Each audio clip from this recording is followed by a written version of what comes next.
And like always, this recording is going to be available to you guys in Canvas at the end of class. So you'll have it to review.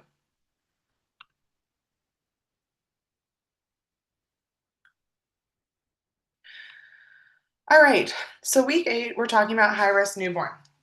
So this is going to be those newborns that are born with an elevated risk of morbidity and mortality. So newborns who are in respiratory distress, how are we going to be managing that?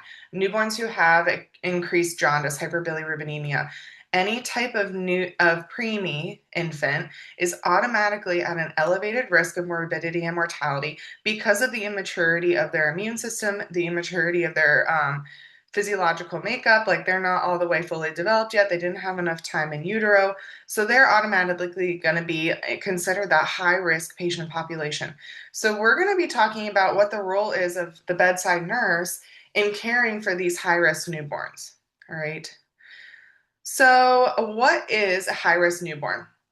This is, like I said, that patient population that has a probability of morbidity or mortality, a higher chance of death or adverse side effects or centennial event. Okay. It's based on three main axes. So, what is their birth weight? What's the gestational age? And what's the pathophysiological problems that these newborns are facing? This is going to tell us a lot about what we can expect as far as care management. So, starting first with birth trauma, this would be any newborn that experiences a physical injury during labor and delivery. So, we're even talking a clavicle fracture from a shoulder dystocia. That would be a classification of a birth trauma. Brachial plexus injury, a subdermal hematoma from kiwi placement. That is one of the risks that come along with use of a vacuum, one of those vacuum assisted deliveries. If they have a subdermal hematoma, or any type of hematoma in the cephalic region, that's immediately going to risk morbidity. We need to monitor those infants and get them taken care of pretty quickly. Infections are a huge risk for newborns. That is why, whenever we were doing our teaching plan, we had a section completely dedicated to okay, how do we prevent infection for this premature newborn? Hand hygiene, right? Anyone who is sick, you should not have that baby around them because their immune systems are so immature. Even a full term delivery, even a full term newborn has a little bit of immaturity when it comes to the immune system, right? That's why we stress at least getting babies that first initial 24 hours of colostrum for mom because that is the highest content of antibody from mom that is going to be ingested by the newborn. All right. So any type of congenital or perinatally acquired infections, the flu, sepsis, anything like that, obviously, we're going to need to monitor these infants closely. A diabetic mom. So, babies born to moms with gestational or pregestational diabetes are at a high risk, and that is not only because of the risk for hypoglycemia, but it is also because of the risk that's associated with the things that can align with hypoglycemia, like our hyperbilirubinemia, our respiratory distress. Okay, they're going to be in that metabolic acidotic state. It's going to make them a lot more susceptible to other adverse events. So, we need to watch and monitor these babies very closely. All right. And then substance use. Obviously, babies that are born to moms who have used illicit drugs during their pregnancy or alcohol are going to be at a high risk because they are going to have a withdrawal period. And a withdrawal period for a newborn is extremely dangerous. Okay. So we'll talk about how we need to manage that in the acute setting. Congenital anomalies, so structural or chromosomal malformation, so infants that are born with Down syndrome. Why are they at high risk? Their feeding is going to be delayed. They're going to have a lot of other things that we need to monitor them for, mostly from a nutritional and also a cardiovascular perspective, because infants usually with these types of congenital structural or chromosomal malformations have other underlying risk factors that can increase their risk of morbidity. So, like with Down syndrome babies, they have often some cardiovascular issues, and they need to be monitored very closely because of that. And then finally, as we have talked in already, any premature baby or a baby that is post term, um, we need to monitor them closely, okay? Because they come with their own set of risks um, from being too early or even from being a little bit too late. All right.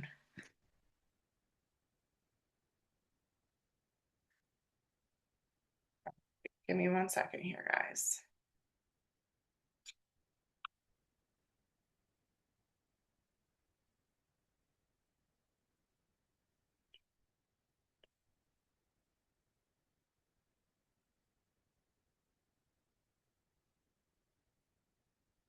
All right. So let's start with birth trauma, okay? This is going to refer to physical injuries that babies are going to sustain during delivery. A lot of these are preventable with proper assessment and planning. So if they're preventable, that means that the bedside nurse, at us, we can do things and instill certain practices that are going to prevent a lot of these injuries from happening. All right. Ultrasound is a huge tool that we should be using to our advantage, okay? Because this diagnostic test can identify infants with macrosomia, big babies. So that is going to tell us if they're at a high risk for a shoulder dystocia, which can lead to a clavicle fracture, right? Abnormal presentation. So is the baby breech, right? We're not going to try and have a vaginal delivery if the baby is breech, at least not typically. There are some providers who will deliver breech infants, but for the purposes of this course and for your NCLEX, we need to know that a breech baby needs to be delivered via cesarean section. So we need to utilize these diagnostic tools that we have to help prevent these types of birth injuries or trauma. Um, we can also present the options to mom of having an elective cesarean section if there is something else going on with the baby. If there is a congenital abnormality that might make vaginal delivery difficult or impossible, if the baby is breech, if the baby is extremely large. So if they are in like the 100th percentile or something crazy, like a really, really big baby, um, we might need to talk to mom about, hey, this baby is measuring 11 pounds. Like, you need to maybe consider doing a cesarean section for the safety of yourself and your child. All right. And that wouldn't necessarily be medically indicated because you can deliver an 11-pound baby vaginally. The biggest baby I've seen delivered vaginally was 12 pounds, and that was insane. But it's something that we need to present to the moms and make them aware of the risk factors associated with it. Okay. So, potentially preventable injuries would be that macrosomia, abnormal presentation, unavoidable injuries, okay, are usually associated with a difficult or a prolonged labor. And as we talked about in week 6, I believe, yeah, I believe it was week 6. Um, with labor dystocia, we can see different injuries and different problems arise. Okay, if they're in a long haul for this delivery, and then any undetected abnormal presentation. So, like if the baby is posterior, right, occiput posterior, that baby's coming out sunny side up. That would be considered an abnormal presentation. It can lead to labor dystocia. It can lead to prolonged labor and birth injury. And then, of course, labor and delivery is in a very acute period of time. So, any unforeseen circumstances, those are not things that we can prevent. Okay. If the baby has a rapid drop in their heart rate, or if something happens and the baby was in a weird position whenever they're coming out and it leads to a birth injury, or if we need to use a kiwi because the baby is not progressing down the vaginal canal, or mom is so tired that she's not pushing effectively, those are all things that you know, we're not going to be able to fully control that. That is just going to happen as it happens. And we need to be prepared to use our nursing skills and our nursing judgment to rectify that situation if it were to arise. Okay.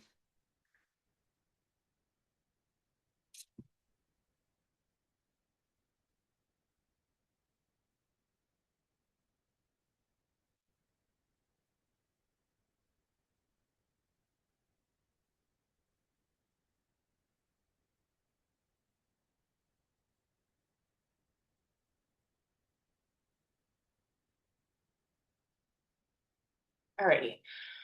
So at the bottom here, there's a table listed for you in your textbook that has a complete list of the birth injury and injury types. We're not going to go through all of those together because the table in your textbook is really good at describing them, and I think they include like picture examples. So please take a peek at that as you're studying for your exams. All right. We're going to go through just a couple of them. So the first will be skeletal injuries. So we're going to talk about skull fractures, clavicle fractures, and then humerus and femur fractures. All right. Skull fractures. So 70% of them are linear and heal without treatment. Okay. Infants are extremely malleable, like they're very resilient. Most of the time, these babies will bounce back very quickly. Okay. Um, Depressed fractures, or they look kind of like ping pong ball indents, occur in difficult deliveries or whenever we're using like forceps. Okay, so this is an injury to the skull. It is a type of fracture. And that can be a little bit more difficult for them to heal from, so we need to probably keep them in the hospital for a bit longer. And then, obviously, if an artery is injured, it may result in intracranial hypertension, increased pressure, and then we're going to need to be doing a whole bunch of things if there's a big bleed like that. All right. Clavicle fractures, we've talked about these so much during this course, but it's because it's the most common fracture at birth, and it's because it's of the shoulder dystocia. All right.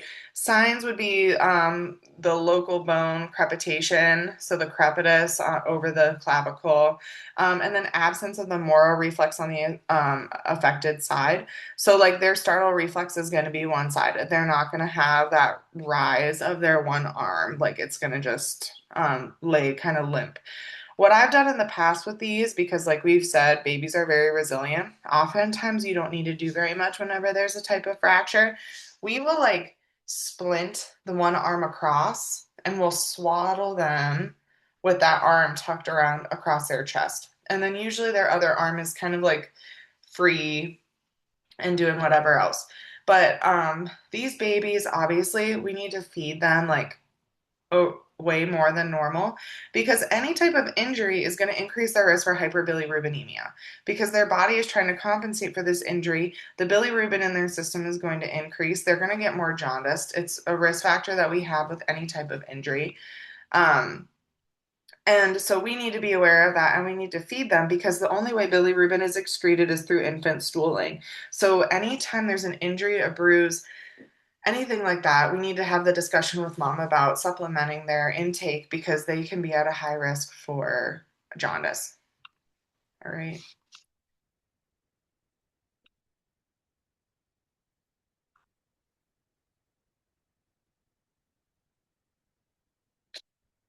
And then finally, a humerus and femur fracture.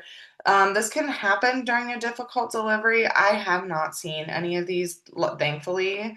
They generally heal very quickly with adequate immobilization, and they respond well to conservative treatment. There's not much that we need to do from this standpoint. The biggest ones is just making sure that these babies are not having bleeds anywhere that need to be addressed.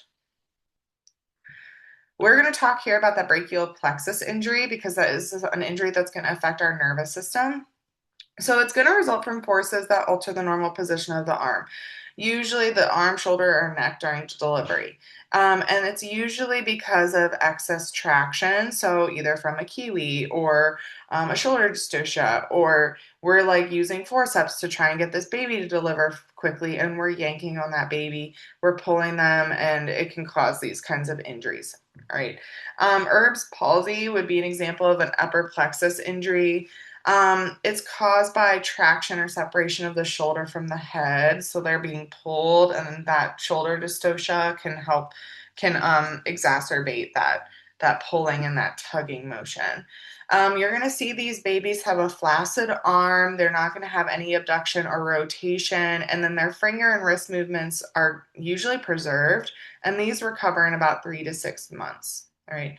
Um, as the bedside nurse, how are we caring for these infants that display with a brachial plexus or Erb's palsy upper plexus injury?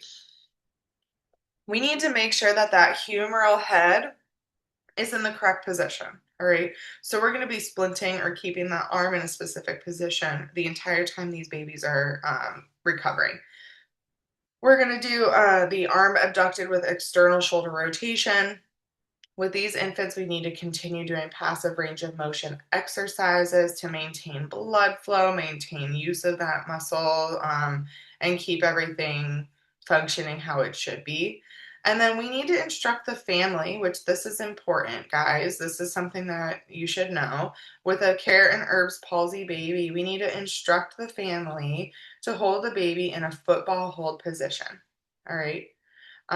Oops, that is going to be very important. It means making sure that these infants are recovering appropriately. The goal is to prevent contractures, which is why we're doing those passive range of motion exercises, and preserve that limb function during the nerve recovery period. So as those nerves are recovering, we need to try and preserve them and ensure that we're still getting a good range of motion. All right. We're also going to talk about the difference in like clumky, facial, and phrenic palsy. So these are all also different types of nerve damage, nerve injuries that can occur, and you guys are responsible for knowing the difference and how these ones will present. Okay, which will be really important for you to know. So Klumpke's palsy is less common than Erb's palsy. Erb's palsy is definitely the more common one if we're going to see it. To be honest with you, like I've been in labor and delivery and I luckily have not had an infant present with Erb's palsy. So I have not experienced many of these nerve damaging symptoms. But Klumpke's is less common than Erb's palsy. It affects the hand muscle. So with these babies, you're going to see a wrist drop and relaxed fingers. And then these babies are going to need special rehab. These are not just babies that we're going to monitor as the bedside nurse. They're going to need more intervention than just, range of motion exercises and all of that. They're going to need a little bit more rehabilitation. Facial palsy is the loss of movement on the affected eye, drooping of the labial commissure, I don't know what that word is, absence of forehead wrinkling and nasolabial folds. Basically, this baby is going to present like this one over here on the right. Okay. You see how the one side is scrunching up and reacting, the other side is not. That's what we see with that facial palsy. Most evident during when the baby cries, because that's when the baby is going to be using those nerves and those accessory muscles. Um, and this is generally temporary and resolves within hours to days. These babies, obviously, because they have asymmetry, they're going to need assistance with latching and feeding because they're not going to be able to utilize all of their muscles and stuff that you normally would. And then finally, a phrenic nerve injury. This is one-sided diaphragmatic paralysis where an affected lung does not expand. All right. So this is our diaphragm. This is lung involvement. So this is definitely a big deal. Um, and it's frequently associated with brachial palsy. So how is this infant going to present? Anytime there's lung involvement, we're worried about respiratory distress. All right. We diagnose this on an ultrasound. Obviously, we're going to use our nursing judgment and our assessment. But if you were a nurse and you were assessing a newborn and only you saw chest rise only on one side of the body and you were having very diminished lung sounds on one other side, what would you immediately assume it was?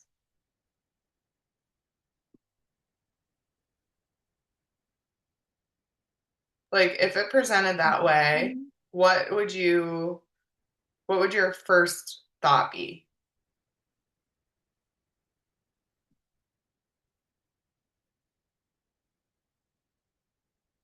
I'd be worried about a pneumo or some type of lung perforation, or some type of lung injury like that. My immediate reaction would be, oh, it's a phrenic nerve injury. You know what I mean? Like, I would immediately go to the big scary thing. So, we're going to need to get an ultrasound. We're going to need to have a provider come and assess this because it's going to present like a pneumothorax or some other type of injury to our lung, right? Whereas, like, it's still a big deal, it's still a nerve injury, but we are going to need to treat it in a different way. We're treating respiratory distress syndrome until we can have that lung inflate and expand on its own. All right, neurological injuries. Um, this patient population that is affected by these is most commonly our low birth weight or very low birth weight newborns. All right. So when I say low birth weight, that does not immediately mean preemie babies. All right. You can have a full term infant who is, 5 pounds or less because of maybe severe intrauterine growth restriction or some other type of circulatory issue during mom's pregnancy. So if she had like untreated um, hypertension or chronic hypertension and wasn't having prenatal appointments, it wasn't being monitored, her vessels are extremely constricted, babies are not getting adequate blood flow and nutrition and oxygen content, these babies can be low birth weight. Okay. So we're not talking immediately about preterm babies because we can have full term babies that are low birth weight or even very low birth weight. So this is not just based on gestation, it's mostly on birth weight of the infant. So these babies are going to be very vulnerable to neurological injuries. And that's mainly because of that capillary fragility and the variability in cerebral blood flow. So they're not getting enough blood flow or oxygenation to their brains. Um, the acute complications that I want you guys to be aware of would be an intracranial hemorrhage. And this is an extremely high risk in those very low birth weight newborns. And then obviously any type of ischemic injury from that limited blood flow to the brain, neonatal seizures, and hydrocephalus. All right. Ones that we're going to look at or see more long term would be that cerebral palsy, which we had talked about whenever you were talking about the use of magnesium. So magnesium can be given to moms, usually if they're going to be delivering preterm, to prevent the development of cerebral palsy.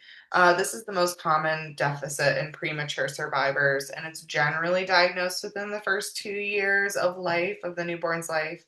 Um, any infant that sustains a neurological injury at delivery is at a higher risk for learning disorders, ADHD, motor incoordination, and that's not diagnosed really usually until they get to about school aged. All right. Something that we may see utilized is therapeutic hypothermia in infants that are greater than 35 weeks. Um, and this is because it's going to reduce the severity of any like hypoxic ischemic encephalopathy if it's initiated within the first 6 hours. So we may see this in those cases if we're worried about neurological injury to the infants. All right, let's talk here about sepsis in the newborn neonatal period. So neonatal sepsis, that's going to be whenever we have those microorganisms in the bloodstream or other tissues, and it is one of the leading causes of death in a newborn. All right, there are two different onsets. So we have early onset and we have late onset. Early onset, what we need to know about it is it's congenital, and this is acquired during the prenatal period. Whereas late onset or nosocomial is acquired after birth in the hospital environment. Okay, so this is something, it's a hospital acquired infection. All right. So that early onset sepsis manifests within about 24 to 48 hours after birth. Who is at risk for sepsis? A preterm labor. All right, a baby born, if mom was in labor and she's early, prolonged membrane rupture. Star circle highlight that. Anytime we have prolonged rupture of membranes, we are going to see an increased risk of neonatal infection. All right. We talked about chorioamnionitis a little bit, right? So chorio is an infection of the amniotic fluid, but if a baby is within that environment for a prolonged period of time, they could be exposed to those microorganisms. They can get those toxins in the bloodstream through the umbilical cord, and that is something that can lead to neonatal sepsis or other type of infection post-delivery. And then finally, maternal fever. We know, based on what we talked about last week, that an indication of fetal infection when they are still in utero is fetal tachycardia. Their heart rate is going to be sustained, typically at like over 160, obviously, but usually I've seen these babies sit at like 180 beats per minute. And it's sustained. Like you could give them fluid boluses, you can turn mom, you can give her oxygen, you can do all the things that you want to do. Um, but um, you cannot uh, bring that heart rate down. Crystal, can you come in your screen, please? Thank you.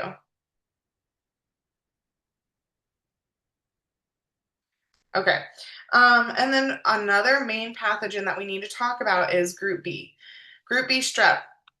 That is that infection that is present, or those microorganisms that's present in the vaginal canal and also in the rectum that we have normally, that women will have. It's a normal flora bacteria, but sometimes in pregnancy it is elevated. That's the test that we test moms for at about 35 weeks of gestation, right? With that swab, it goes in the vagina down to the rectum, and we send that off to be tested.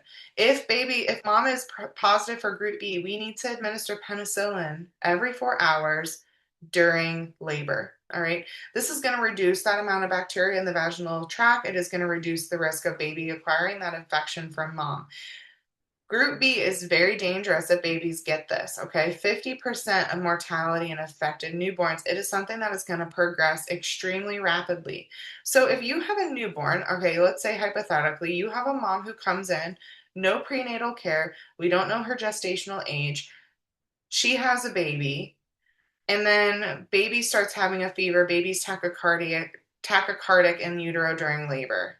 My initial thought is this baby's got an infection brewing, and 9 times out of 10, they're going to treat this baby as if it was exposed to group B strep. All right. The most common antibiotics that we administer to a newborn are ampicillin and gentamicin. Those are given IV. All right. IV push and then IV piggyback. So those are the two most common um, antibiotics that we're going to use for babies. We do not want babies, if possible, to be on antibiotics unless there is a really good reason for them to be on antibiotics. This is because, right, we think about their immunity, we think about the way that their bodies are working.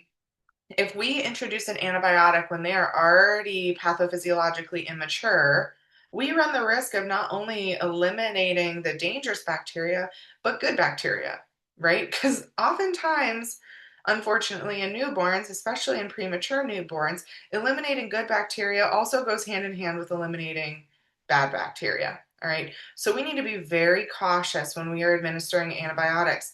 And if we get blood cultures from a newborn, we need to get those results back as soon as possible to determine if it's even appropriate for babies to continue with IV antibiotic therapy.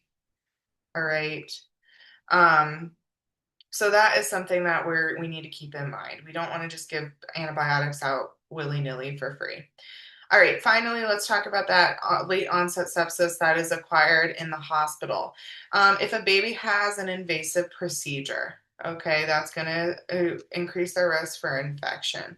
Prolonged hospitalization, which what is the patient population that is in the hospital the longest? Premature, preemie babies, okay? So they're at a risk for infection, big time. The use of broad spectrum antibiotics, like we just kind of talked about, that can honestly cause them to have a worse infection sometimes, especially if it's given unnecessarily. Hand hygiene, we've heard this so many times in nursing school, I'm sure, and just in general. Hand hygiene is our primary preventative measure, especially with those preemie babies, those little babies that are at such a high risk for morbidity. We need to encourage everybody to wash their hands. Oftentimes, if these babies are super preemie or they have other risk factors, we need to reduce visitors. Okay. We need to limit the amount of people that are in or out of that room. All right, and then finally, that little note that's at the bottom there, maternal risk factors will include HIV, STIs, HBV, and CMV.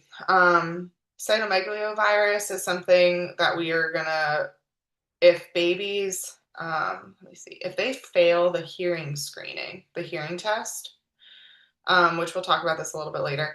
If they don't pass that first hearing screen, you're supposed to send a urine of the newborn out to test for cytomegalovirus because that's something that can cause babies not to hear.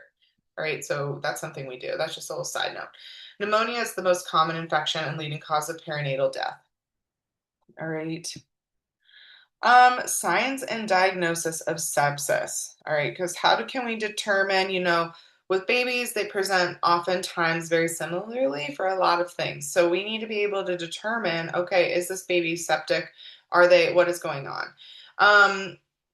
So they're not specific. They may be confused with hypoglycemia or respiratory distress. So we need to figure out if this infant is displaying signs of sepsis earlier than later. So systemic signs, they're going to be very, very cold. They're going to have that pallor. They're going to be irritable or extremely lethargic, one or the other. Respiratory signs, they're going to be tachypnic. They're going to show respiratory distress, and then they're not going to feed well, and they're not going to gain weight. So you guys can see all of these signs and symptoms are things that we see with hypoglycemia, respiratory distress, sometimes hyperbilirubinemia, you know, so it's very difficult to diagnose a newborn with strictly only an infection because oftentimes their body is compensating in ways that are going to show, oh, my blood sugar is low. All right, well, is that because you're just hypoglycemic or do you also have an underlying infection? So the best way is we need to get blood work drawn. Okay, that's going to be our number one diagnosis whenever we are worried about infection in a newborn. So we're going to get a CBC, and we're going to get a culture of the blood, stool, urine, and cerebrospinal fluid. The cerebrospinal fluid one though, guys, that is not something that as a bedside nurse I would be like, okay, yeah, let's go and do that. Because, if they're going to have to do a tap and collect the fluid, that's going to increase their risk for infection too, right? So we want to try first with just a CBC and a culture. If we get a CBC and we see a severe reduction in leukocytes, that is a very ominous sign. That is like, all right, we're very progressed into this sepsis. Progression. So we need to act very quickly, right? How do we treat neonatal sepsis? We're going to give antibiotics. We're going to monitor septicemia, and we're also going to be doing other supportive measures. So antibiotics or antivirals, this should be initiated after that culture is collected, right? Because we talked about the use of broad spectrum antibiotics. So oftentimes you'll see a provider order ampicillin and gentamicin because for a newborn, that's a broad spectrum antibiotic. However, they're going to order blood cultures to be drawn prior to initiation of those antibiotics. And then once those cultures are back, 9 times out of 10, we're going to switch up the way that we're treating. Okay, we might give an alternate antibiotic. We may discontinue the antibiotics completely. It totally depends on the culture. But we cannot start antibiotic treatment until we get those blood cultures, right? We don't want to get a blood culture after we've already started a broad spectrum antibiotic. Okay, so we need to do that first. Use of antibiotics in very low birth weight newborns without positive cultures in the first week of life is associated with that increased risk of necrotizing enterocolitis and mortality. So we need to use these very sparingly, especially with those newborn, very low birth weight newborns. Monitoring for septicemia. We need to watch for signs of meningitis, DIC, that necrotizing enterocolitis, pneumonia, and septic shock. Babies with septic shock are going to present with tachycardia, poor perfusion, low blood pressure, and respiratory distress. All right. Whenever we're supporting these babies with sepsis, we need to encourage breastfeeding, okay? Because that is going to help with transfer of those immunoglobulins, get baby a little bit more immunity than they otherwise would have. And then one thing that we need to talk about, routine suctioning. So like deep suctioning where you put the catheter all the way down and retract is not recommended, okay, anymore. NRP used to teach deep suctioning. And they're starting to get away from it now because it was used inappropriately whenever it wasn't necessary. And that is going to compromise the fetal immune system. It'll cause them to have some hypoxia, and then that it's going to increase the intracranial pressure. So deep suctioning is no longer indicated routinely. All right. If there's a good reasoning, or if baby, aspirated a bunch of meconium, then we might reevaluate, but we're not going to use that as a standard go to for every single newborn. Okay, so then let's talk about maternal infections that can affect our newborn from a congenital standpoint. Torch is the way that we're going to remember these. Torch complex. These are a group of viral and parasitic agents that are going to display very similarly from a clinical standpoint in our newborns. These are acquired before, during, or after birth for baby. We need to be able to identify the causative agent to appropriately treat these newborns. So the first one we'll talk about is toxoplasmosis. This is why every mom who's pregnant is told no emptying the litter box. Stay away from the litter box. If the litter box is in a communal or main area of your house, put it somewhere that you're not around all the time. It's a parasite that's found in cat feces and raw or undercooked meat. So that's also why we tell moms, like, you need to eat burgers, like, well done, no rare steaks during your pregnancy, so that we reduce the risk of toxoplasmosis. Um, the stands for others, which I think is funny. That's kind of like not helpful in you remembering them, but that's the other group name, others, which is your hepatitis B, HIV, parvo, West Nile fever, measles, those kinds of things. As far as hepatitis B goes, that is something, hepatitis B and HIV, definitely HIV moms need to have a cesarean section, okay?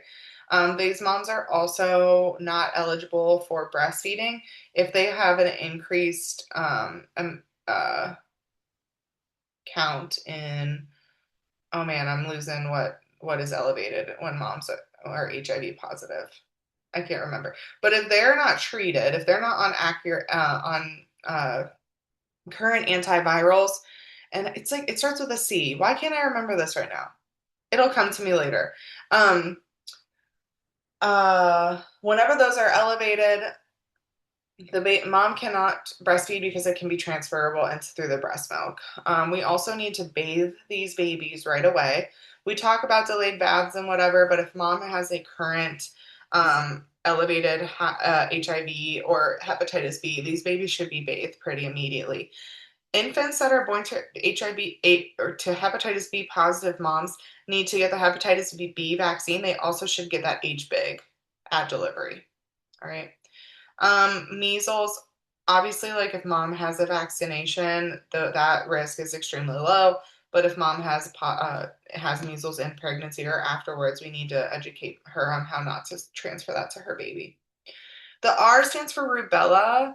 Um, this is a infection that is preventable by vaccination, again for mom, and the highest risk for the baby is in that first trimester. That's when they're at the highest risk for contracting rubella. So oftentimes they'll look at mom's immunization record to see when her last MMR was. Typically, the MMR is offered to moms postpartum before they go home from the hospital. So this is something they can get in the hospital. The C stands for cytomegalovirus. It's the most common congenital infection. It can cause deafness and development delay. That's why if a baby fails their hearing screen, we need to send over a urine to test for cytomegalovirus, and that can pinpoint us to why this baby is having some deafness and why they failed their hearing test. And then finally, the H stands for herpes simplex. This is transmitted primarily through the birth canal. So if mom has an active outbreak, if mom has an active lesion in the vaginal canal, she is not a candidate for vaginal delivery. She needs to have a cesarean section. It is extremely dangerous to newborns. So for adults, herpes simplex comes in like it'll flare and then it'll go away. Usually antiviral treatment is how they're going to manage that. But for a newborn who's exposed to any lesions during delivery, they're going to have a risk of neonatal encephalitis. Okay. And this can be extremely dangerous. And it's not something that you necessarily will see immediately in the postpartum period. Like these babies will wait to present with this until they've been home for a couple of weeks. Okay. So we need to educate moms that are going home with their infants if they had a vaginal delivery and they are positive for herpes. They need to be monitoring their newborns very closely.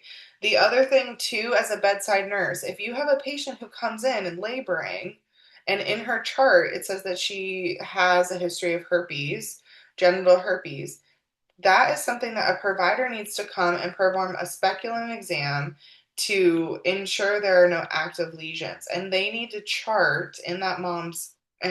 document in that mom's chart, no active lesions noted at this time, vaginal delivery may proceed. Okay. If they see any type of lesion, that immediately needs to be a cesarean. All right, newborns exposed to drugs. We're going to go through how a baby is going to present if they're exposed to opioids, methadone, and Suboxone, and then what our withdrawal assessment looks like. All right. Psychoactive substances will cross our placenta barrier and they can be excreted in breast milk. So that is important to note. If a mom is a known drug user, we need to educate her that she probably should not be breastfeeding. If she does maintain custody of the child, because that can pass through breast milk. So this will expose babies to the effects of the drugs. The severity of our withdrawal is going to depend on what drug the mom was using, the amount that she was using, how long that baby was exposed, and then the serum level at the time of birth. All right, which we're going to be getting blood work drawn for this baby for sure. So opioids and illicit substances would include heroin, cocaine, amphetamines, and PCP. These are going to cross the placenta and breast milk. If mom does not use these substances, breastfeeding is encouraged to assist in the gradual weaning of the neonate. So if she had been using like earlier in the pregnancy and had done a program, had come off of them, whatever, she should breastfeed to help when that baby is going through withdrawal. All right, to help wean that baby for sure. Because baby, she will still have some present in her breast milk, and that's going to help with the withdrawal period. Um, so then we'll talk here about methadone and Suboxone. This is acceptable as substitution therapy as long as there's no concomitant use of other illicit substances. And it's not contraindicated during breastfeeding. So this is something that we may give moms while they're pregnant to substitute any other type of illicit drug use to prevent them from withdrawing or prevent them from using the illicit drug, and to help minimize the amount of withdrawal that baby is going to go through at delivery. Um, when we're talking about withdrawal of the newborn, we need to recognize these signs and symptoms early. That is going to be priority in the care of the drug-exposed newborn. So we need to use our validated scales. And then I have a box listed here for you guys in your textbook that is going to go through those scales.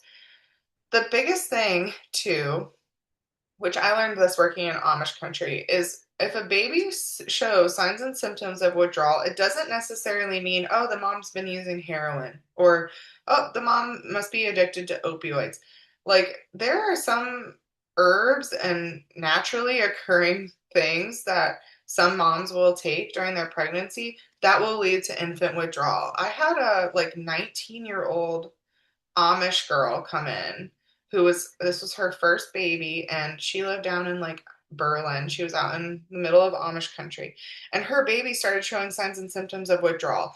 And I was like, hold up, like this old order, very young Amish girl, like why is this baby going through withdrawal? The baby was super small, was having that high pitched cry, super irritable, was not eating, um, and started displaying all those signs and symptoms. So we went and asked her what kind of medication she was taking, and it turns out there was a practitioner in Amish country who was prescribing basically the herbal equivalent to like a very toxic anti-anxiety medication that ultimately was like causing this baby to withdraw at delivery. So those are some things that you have to use your nursing judgment and just be like, all right, what is my patient?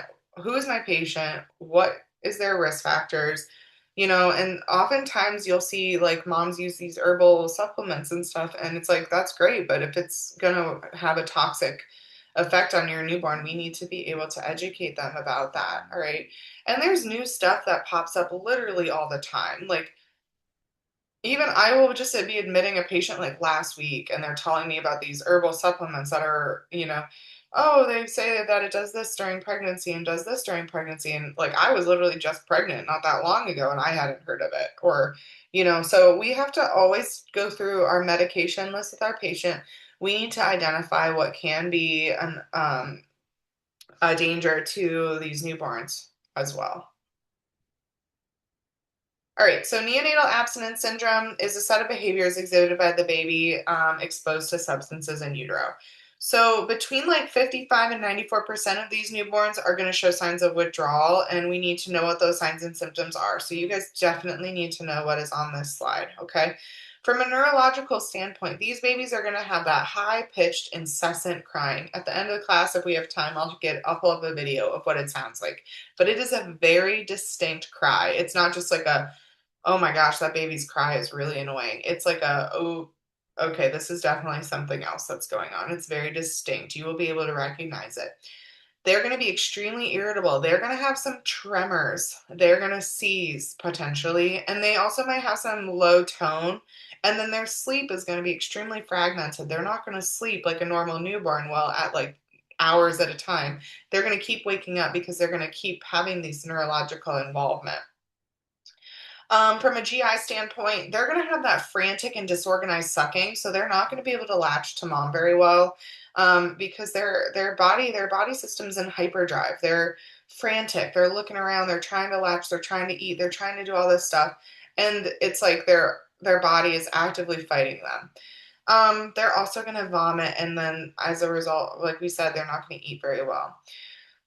From a metabolic standpoint, they're going to yawn very frequently. You'll see these babies like yawning all the time. They'll have increased respers. They'll be sweating. They'll have a lot of mottling on their skin. They'll have some thermal instability where they can't regulate their temperature, which, I mean, as we know, babies in general don't regulate their temperature very well. So just we need to be aware of that. And then they'll also sneeze quite a lot. And this is kind of hard. I don't, the metabolic standpoint of a withdrawal or abstinence syndrome is hard because it's like, all right, babies usually yawn. Babies sneeze a lot. They can't regulate their temperature already. Babies will have some mottling even if when they're just a little bit cold. So it's kind of hard to just from a metabolic standpoint diagnose NAS. Like you have to use something else.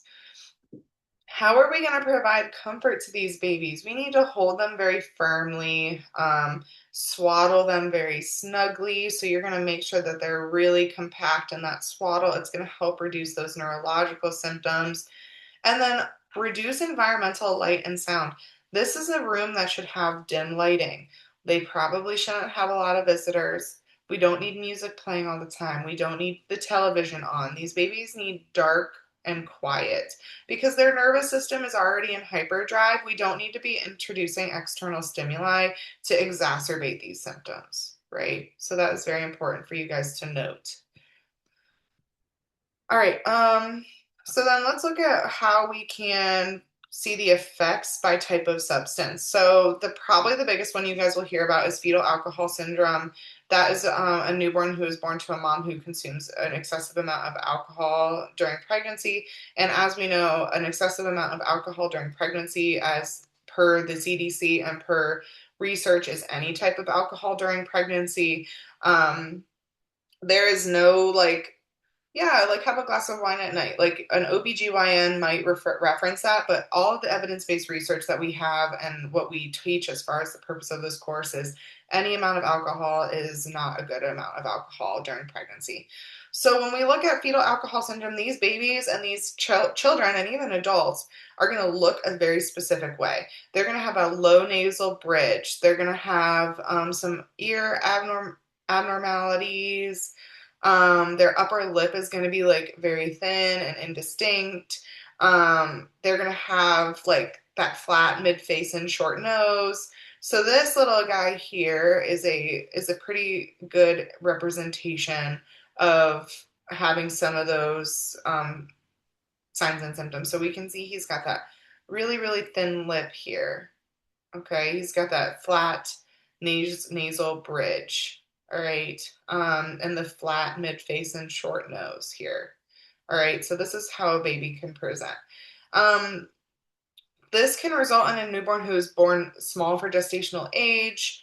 It is the leading preventable cause of cognitive impairment. So the other thing with these newborns, they are at an increase for developmental delay, ADHD, other type of cognitive developmental problems. All right. So like we said, there's no safe dose or safe amount during pregnancy. Marijuana, to be completely honest with you, there is not a lot of evidence-based research out about it. Even in your textbook, it will say like, okay, yeah, IUGR, yeah, it can be associated with attention problems and cognitive difficulties. But we don't have enough research or evidence-based research on marijuana use in pregnancy for us to determine what the actual cause and effect is. Okay. For cocaine, we know if mom is using cocaine that she's at an extreme risk for abruption. All right. That is the biggest thing I want you guys to know about that. But it also can lead for high risk of learning difficulties and cognitive impairment in babies. It can cause some delays. For methamphetamine, our effects are not yet fully understood. These babies are going to appear very similar to cocaine. And then finally, with tobacco use, this is going to cause low birth weight, which, if you think about it, makes sense. With tobacco use, we run the risk of having intrauterine growth restriction. Those vessels are very constricted. We're limiting the amount of nutrients that are being transferred from the umbilical cord to baby. Baby's going to be living in a somewhat hypoxic state because we're having that constriction of the vessels and a decreased amount of the red blood cells flowing to the newborn, reducing oxygenation. So we can see low birth weight in these moms. And these babies are also going to withdraw from nicotine too, okay? Nicotine withdrawal in babies presents very similarly to the withdrawal of cocaine. Question for all of you guys. Do you think babies could potentially go through caffeine withdrawal if mom is used to drinking high amounts of caffeine in utero?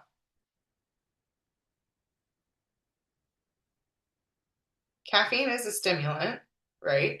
So if we have moms that are taking, all right, let's say they drink a monster a day, okay, or two. Each monster contains over 300 milligrams of caffeine.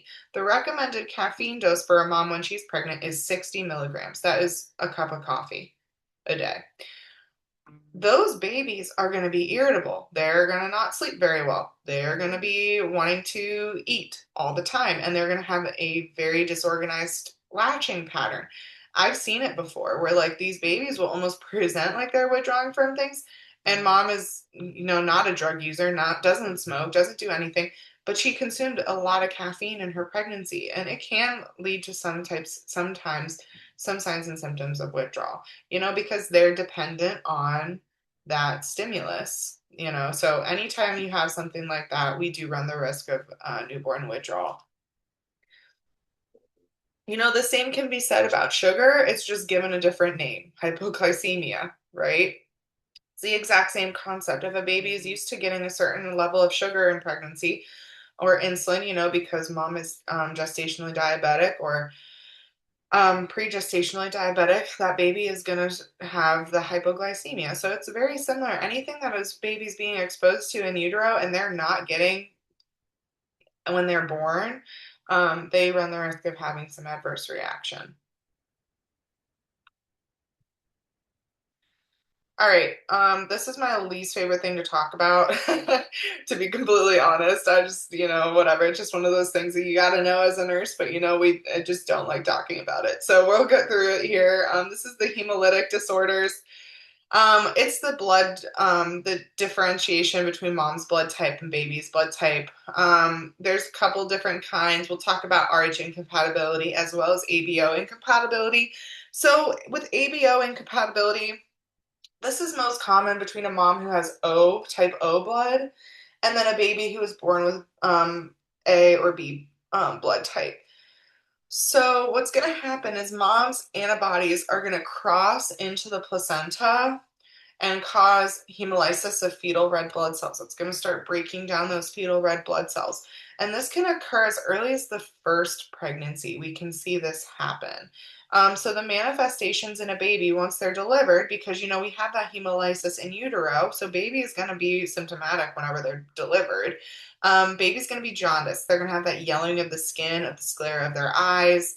And then they're going to also have some anemia, right? And anemia, we're going to have to diagnose that with lab work, okay? And in general, we're going to diagnose ABO incompatibility with a indirect Coombs test, which is the maternal antibody titration. So this is gathered from maternal cord blood, from the cord blood. It's sent to the lab, and if they test positive, so if the Coombs test comes back positive, baby is at an increased risk of developing hyperbilirubinemia. All right. So if we have a baby who tests positive for Coombs, we are going to obtain a bilirubin level at 12 hours old of age instead of 24 hours. All right. So that's what we need to know for that. We are going to be getting a bilirubin heal stick way earlier than normal if baby tests positive for Coombs, or if mom's cord blood tested positive for the Coombs. Okay, so that's also why whenever we have a mom who is a type O blood type, we're going to be administering RhoGAM. So let's talk now about RH incompatibility. So this is whenever we have that isoimmunization. So mom's anti-RH antibodies are going to cross the placenta and destroy fetal red blood cells. So these patients, we're going to give them that immunoglobulin, that RhoGAM. So for treatment also, we could potentially see intrauterine transfusion or exchange transfusion.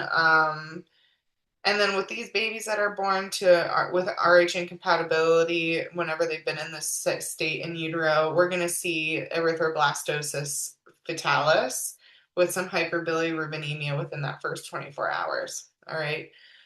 So this graph up here kind of shows you what it can look like in a first pregnancy and a second pregnancy. So this is just a good representation for you.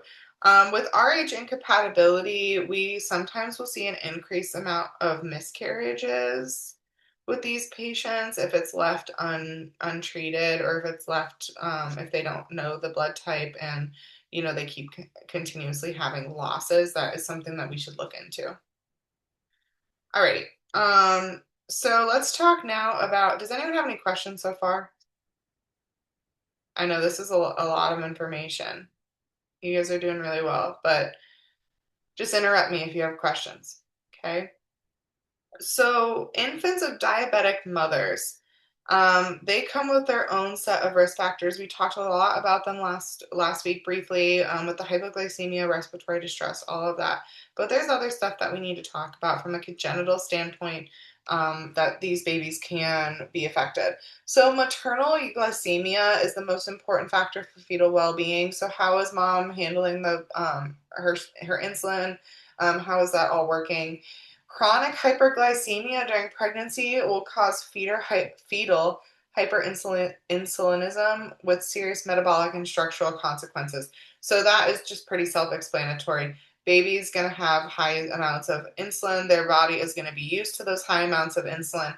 And then when it's taken away at delivery, we're going to see some adverse effects. So we know these babies are going to be big. We're not going to go through that more because we've ran that into the ground here. So you guys should understand that concept. With respiratory distress syndrome, that high amount of insulin is going to inhibit pulmonary surfactant production. So we're reducing the amount of surfactant that's produced, increasing the risk of respiratory distress, even in full-term newborns. We talked about the last week as well.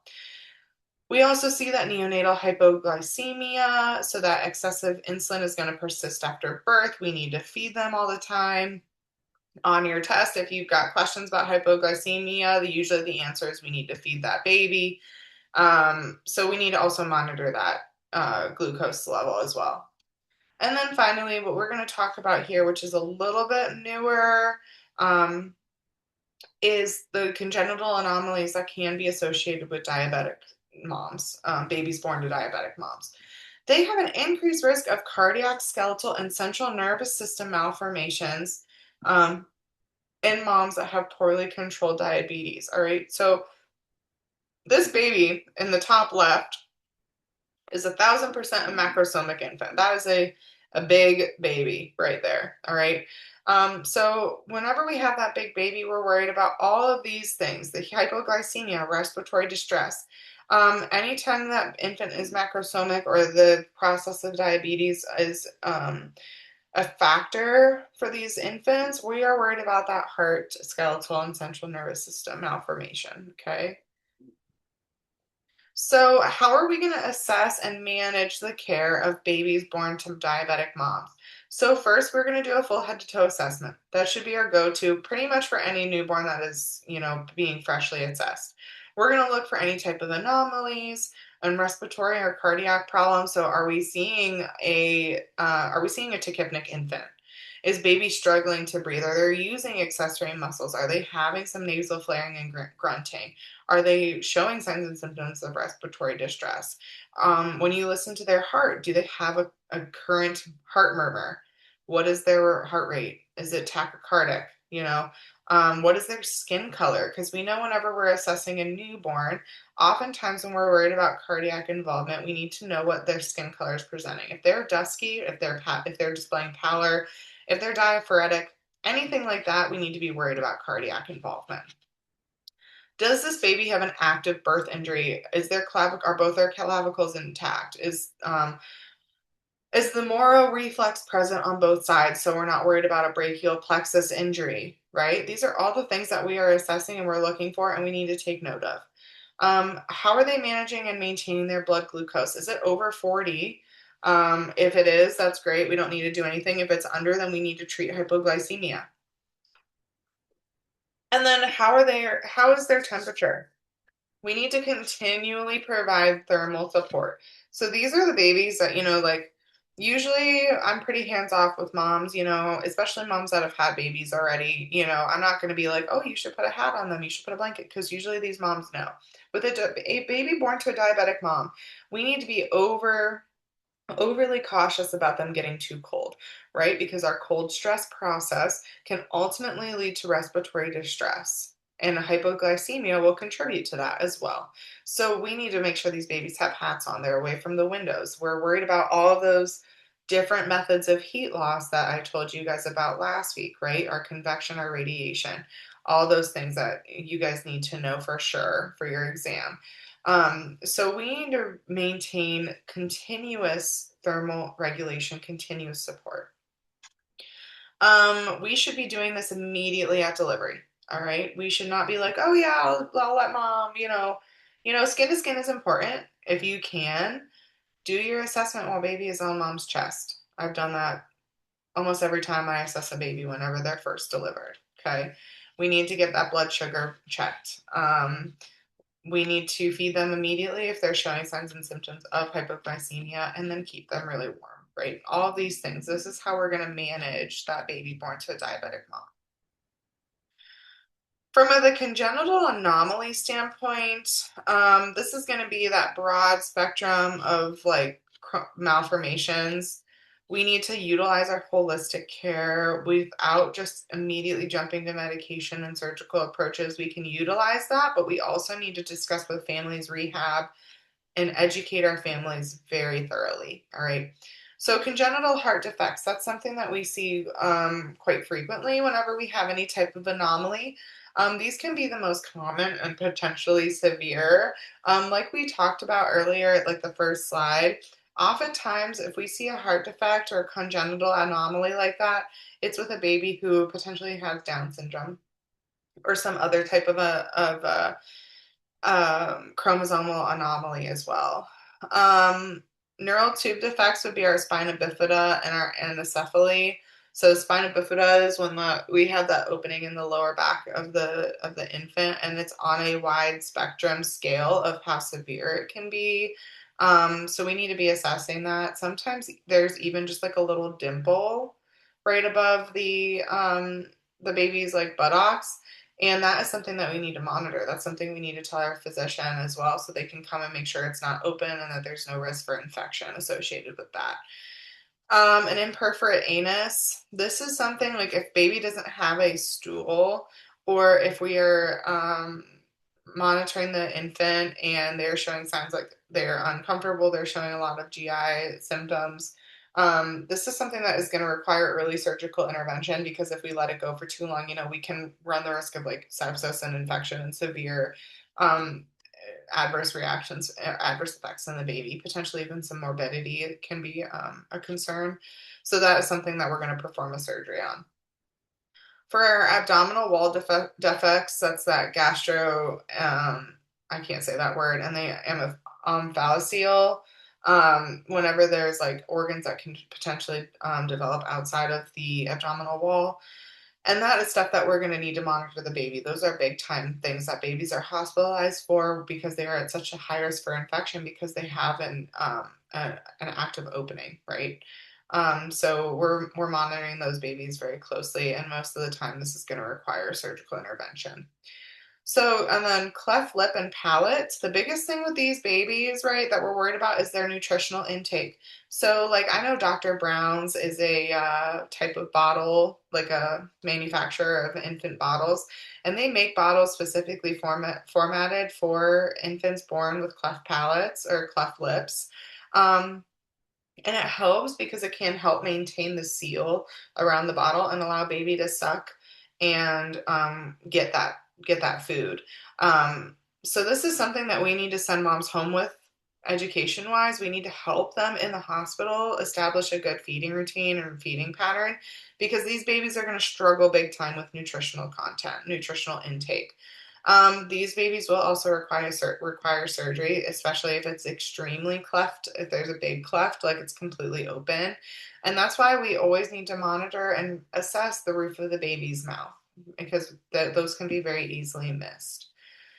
And then finally, hip dysplasia and clubfoot. We need to recognize those early with early diagnosis, and then immobilize accordingly. So with the hip dysplasia, we're going to see uneven um, folds on the baby's hips and legs, and they also might have that little like hip click. You might hear that.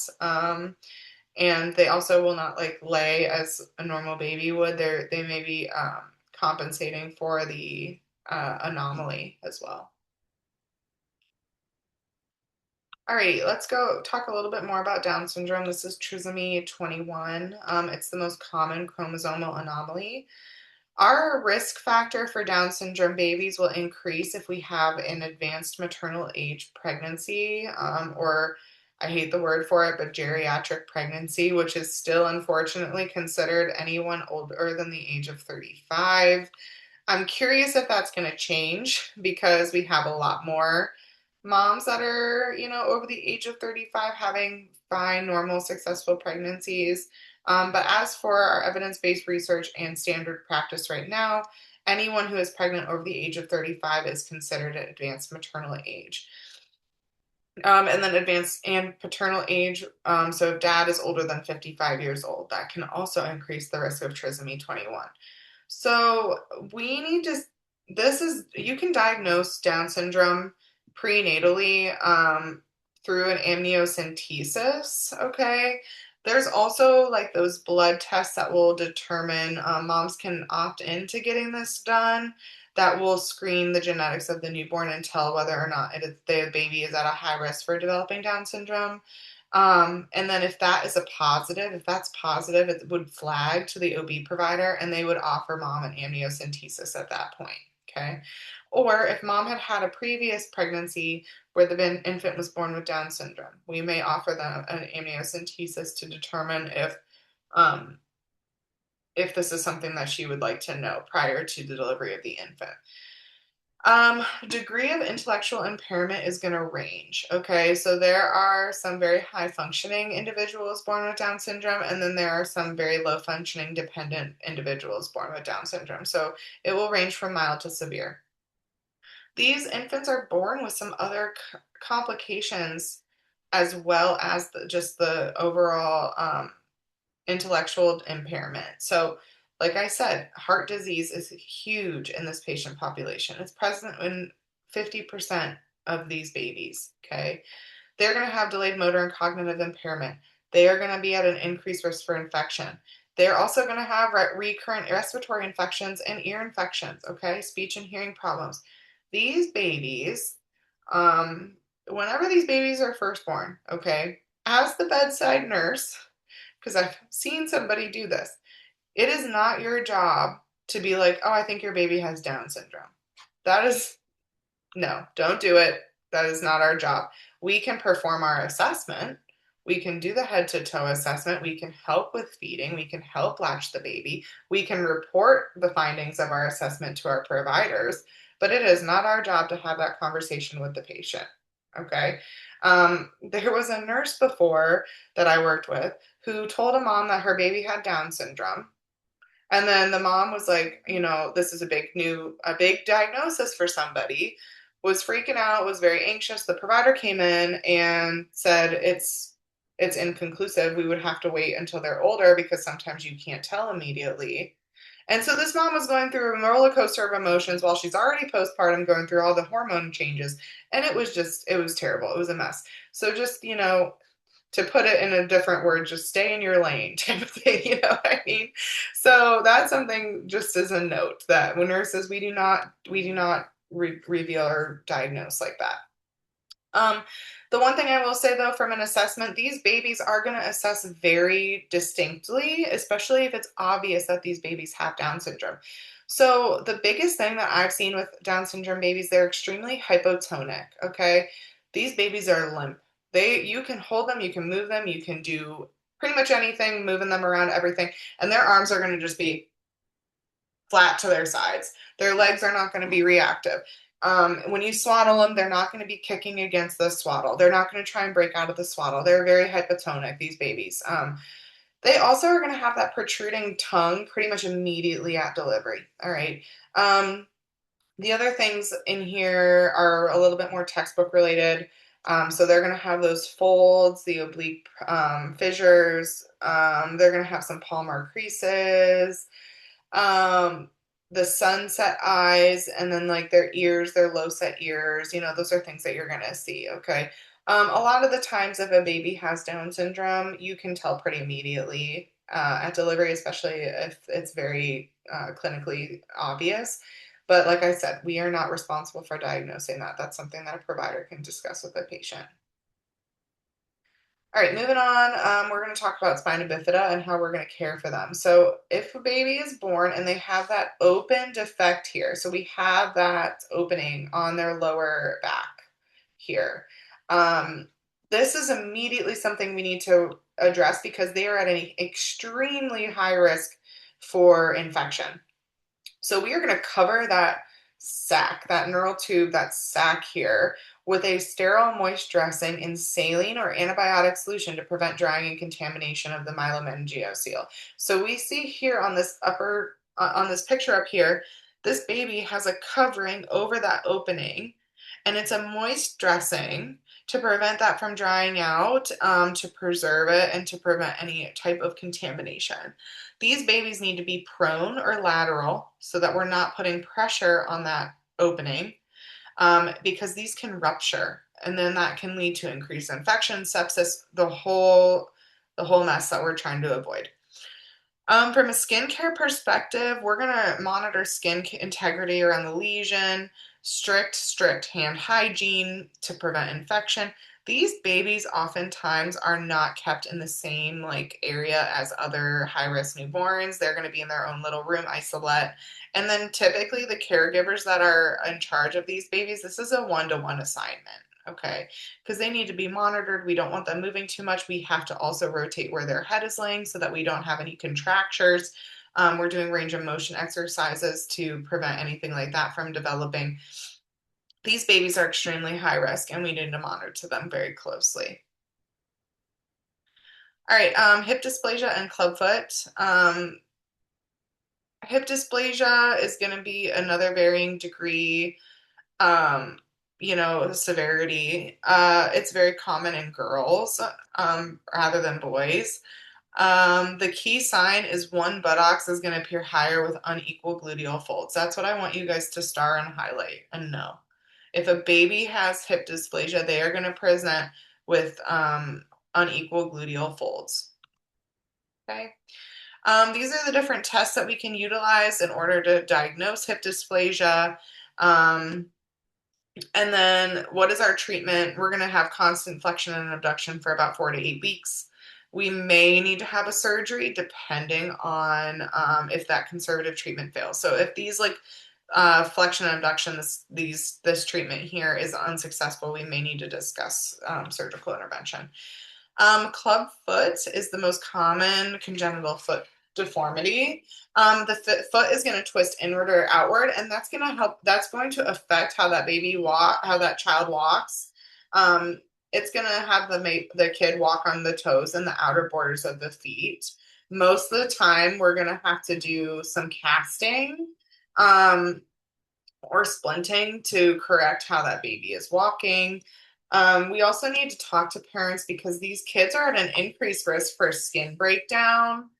So if they are in a cast, we need to give them extensive education on cast care and management and how they're gonna handle that. We're gonna provide emotional support to the family. Okay, anytime a baby or something is going on with your child, that is out of your control. That is a very, very stressful situation.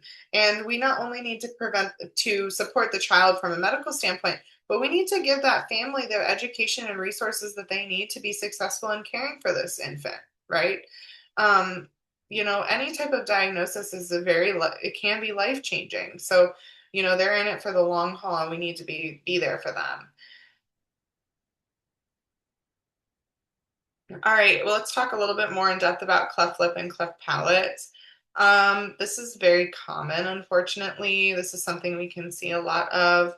Um, it results from that incomplete fusion of facial structures. And again, these can be from as mild to like this little love here has just a little tiny bit of a cleft on her lip, to, we see you know, all the way up affecting the nasal structure, all the way down to this. And then this would be like the palate has the hole in it. Okay.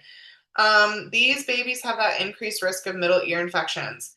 It is bold here, so that must mean that it's very important. Nudge, nudge. We need to know this, okay? Due to the eustachian tube dysfunction.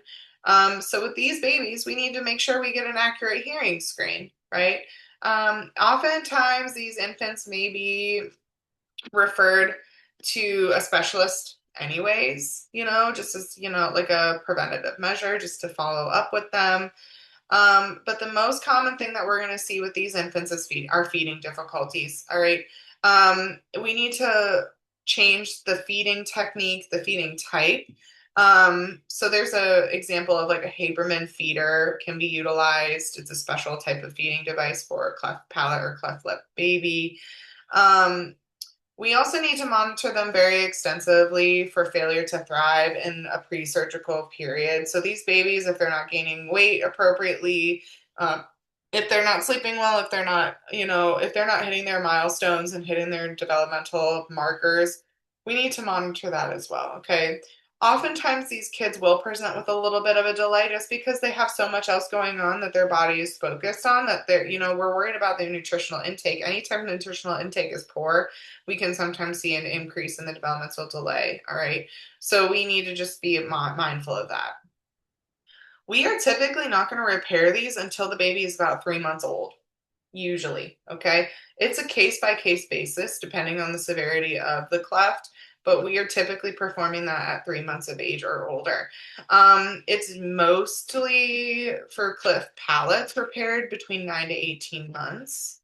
Okay. And then these babies for the first couple of years of life are going to need speech therapy, orthodontic care, because they're going to have potentially some variance in the way that their teeth are coming in, right? Because we had to perform surgery on like the mouth, so we may see some uh differences in how their teeth are coming in. Um, and then also psychosocial support for long-term management.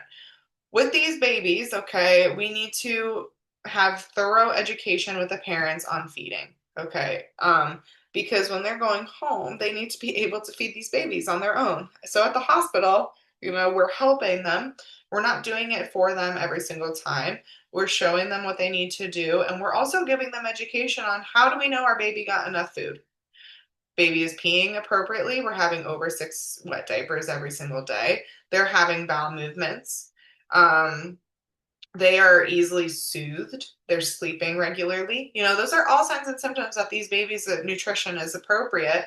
So, that's stuff that we need to educate the parents on so that they're aware.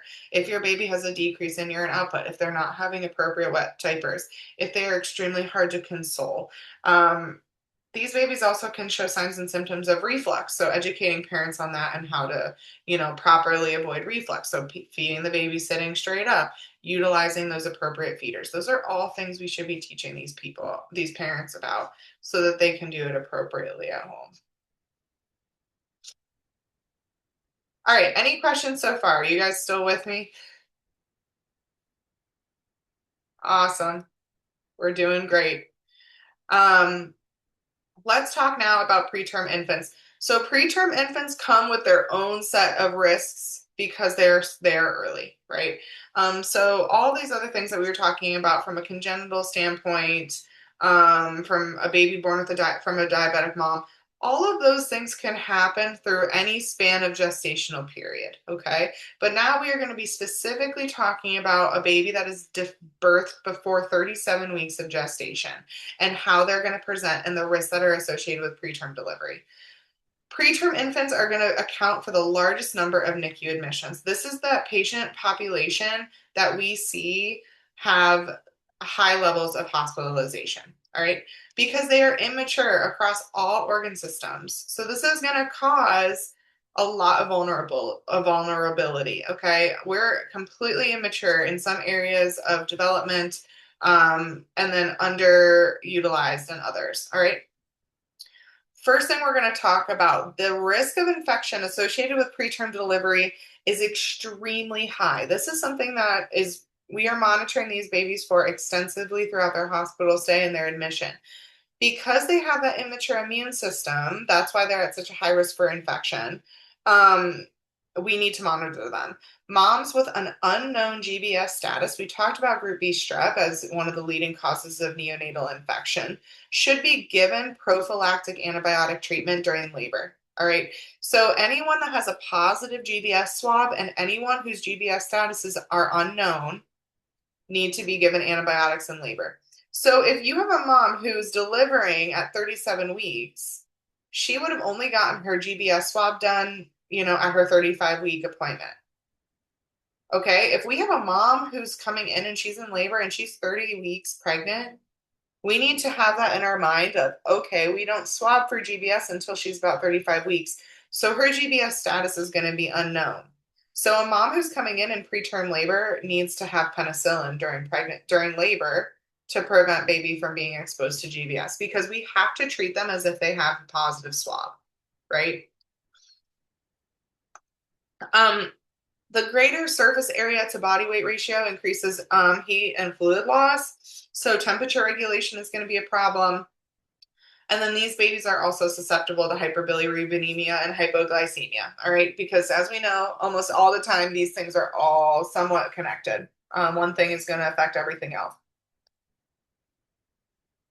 How is our preterm baby going to look? If you guys have ever seen a preterm baby, I don't know if any of you guys have had children who are born prematurely. They're very distinct in their physical characteristics. They're going to be small, they're going to be very skinny, they're going to be have a very large head compared to their body. Their skin is going to be almost translucent. So you're going to see their veins and the vasculature through the surface of their skin. They're going to have that langio or that hair present on their backs, on their shoulders, because that usually goes away as they are in utero and as they're developing.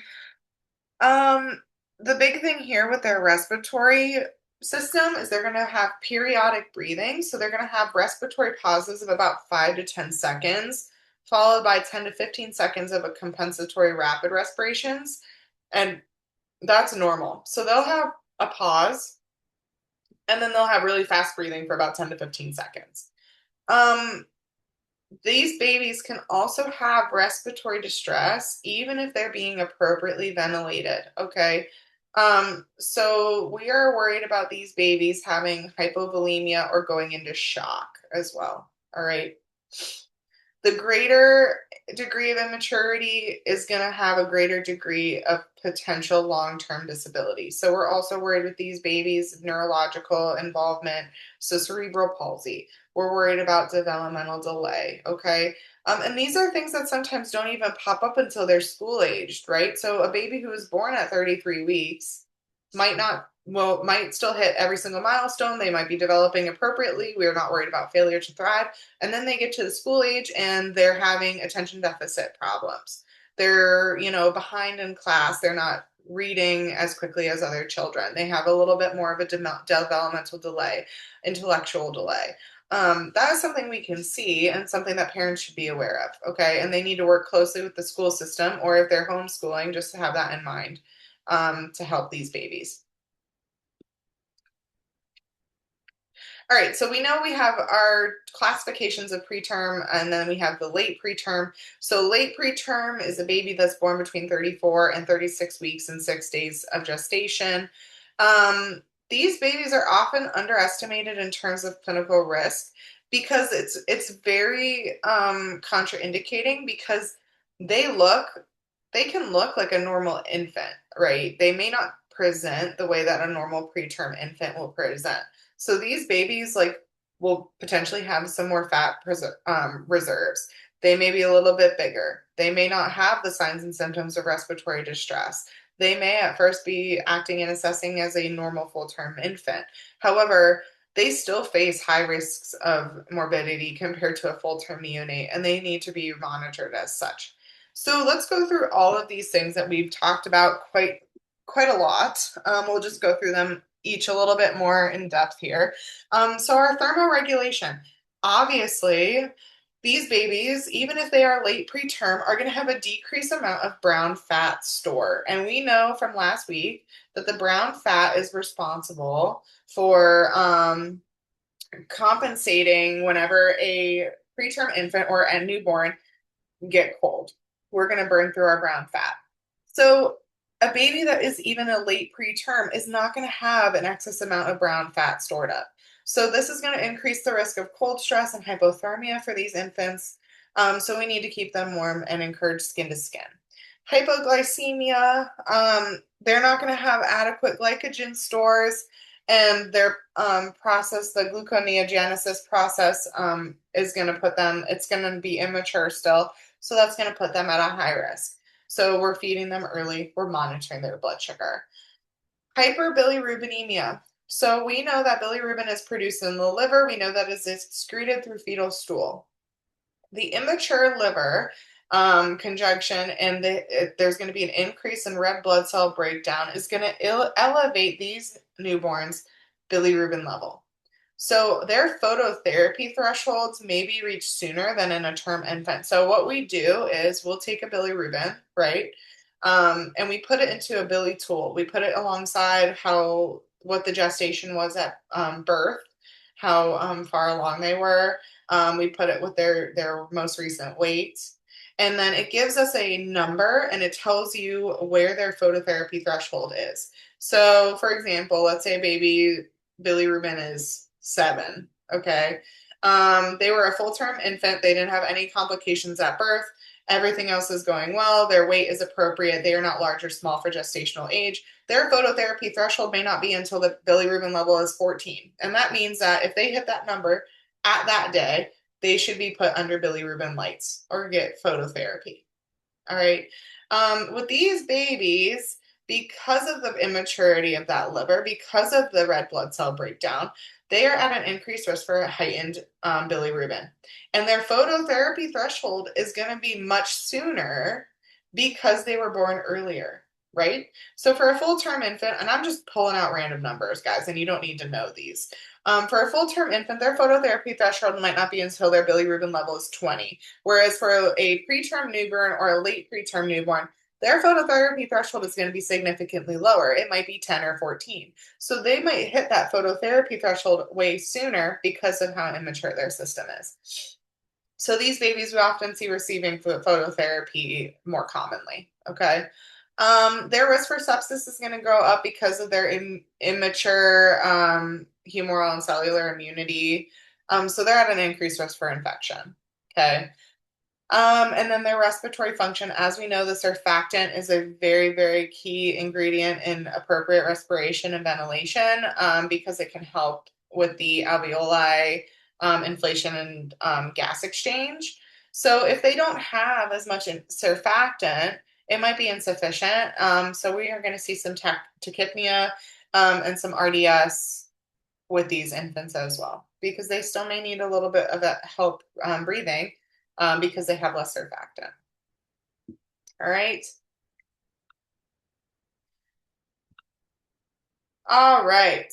Respiratory distress syndrome. You guys, obviously, we've talked about this a lot, so I would know it pretty well for your exam coming up, okay? It is going to be important. It's going to be something you're going to see, especially on your HESI and potentially on your NCLEX as well. It's responsible for more infant deaths than any other neonatal disease. It is twice as likely in males. And the underlying cause, of course, is our surfactant deficiency. And that's something that you guys really need to understand. If you guys are still confused on surfactant production and how it impacts our lungs, our alveoli, please reach out to me because you guys need to know this. All right. It leads to unequal alveolar inflation, which can cause the alveoli to collapse and then cause respiratory failure. All right. Surfactant, like I had mentioned last week, is something that we can administer to a newborn, and it's usually dropped down an ET tube. All right. So these babies need to be intubated. We can administer surfactant appropriately that way. And that's something that can help with the alveolar inflation and all of that and preventing respiratory distress. With these babies in respiratory distress, we are going to administer continuous positive airway pressure, or CPAP, to maintain alveolar patency. So we need to keep those alveoli open. We need to prevent those from collapsing. So we're going to be administering CPAP. This is going to be administered through an ET tube, all right, for severe cases. We'll do mechanical ventilation. The other thing that we need to know is that betamethasone, which we've talked about quite a lot. So you guys definitely need to know that and understand that. That is that corticosteroid that can be administered to mom prenatally, intranatally to accelerate fetal lung maturity if we're worried about preterm delivery. Okay? How is the baby going to present if they're in respiratory distress? They're going to have high respiratory rate, so over 60 breaths a minute.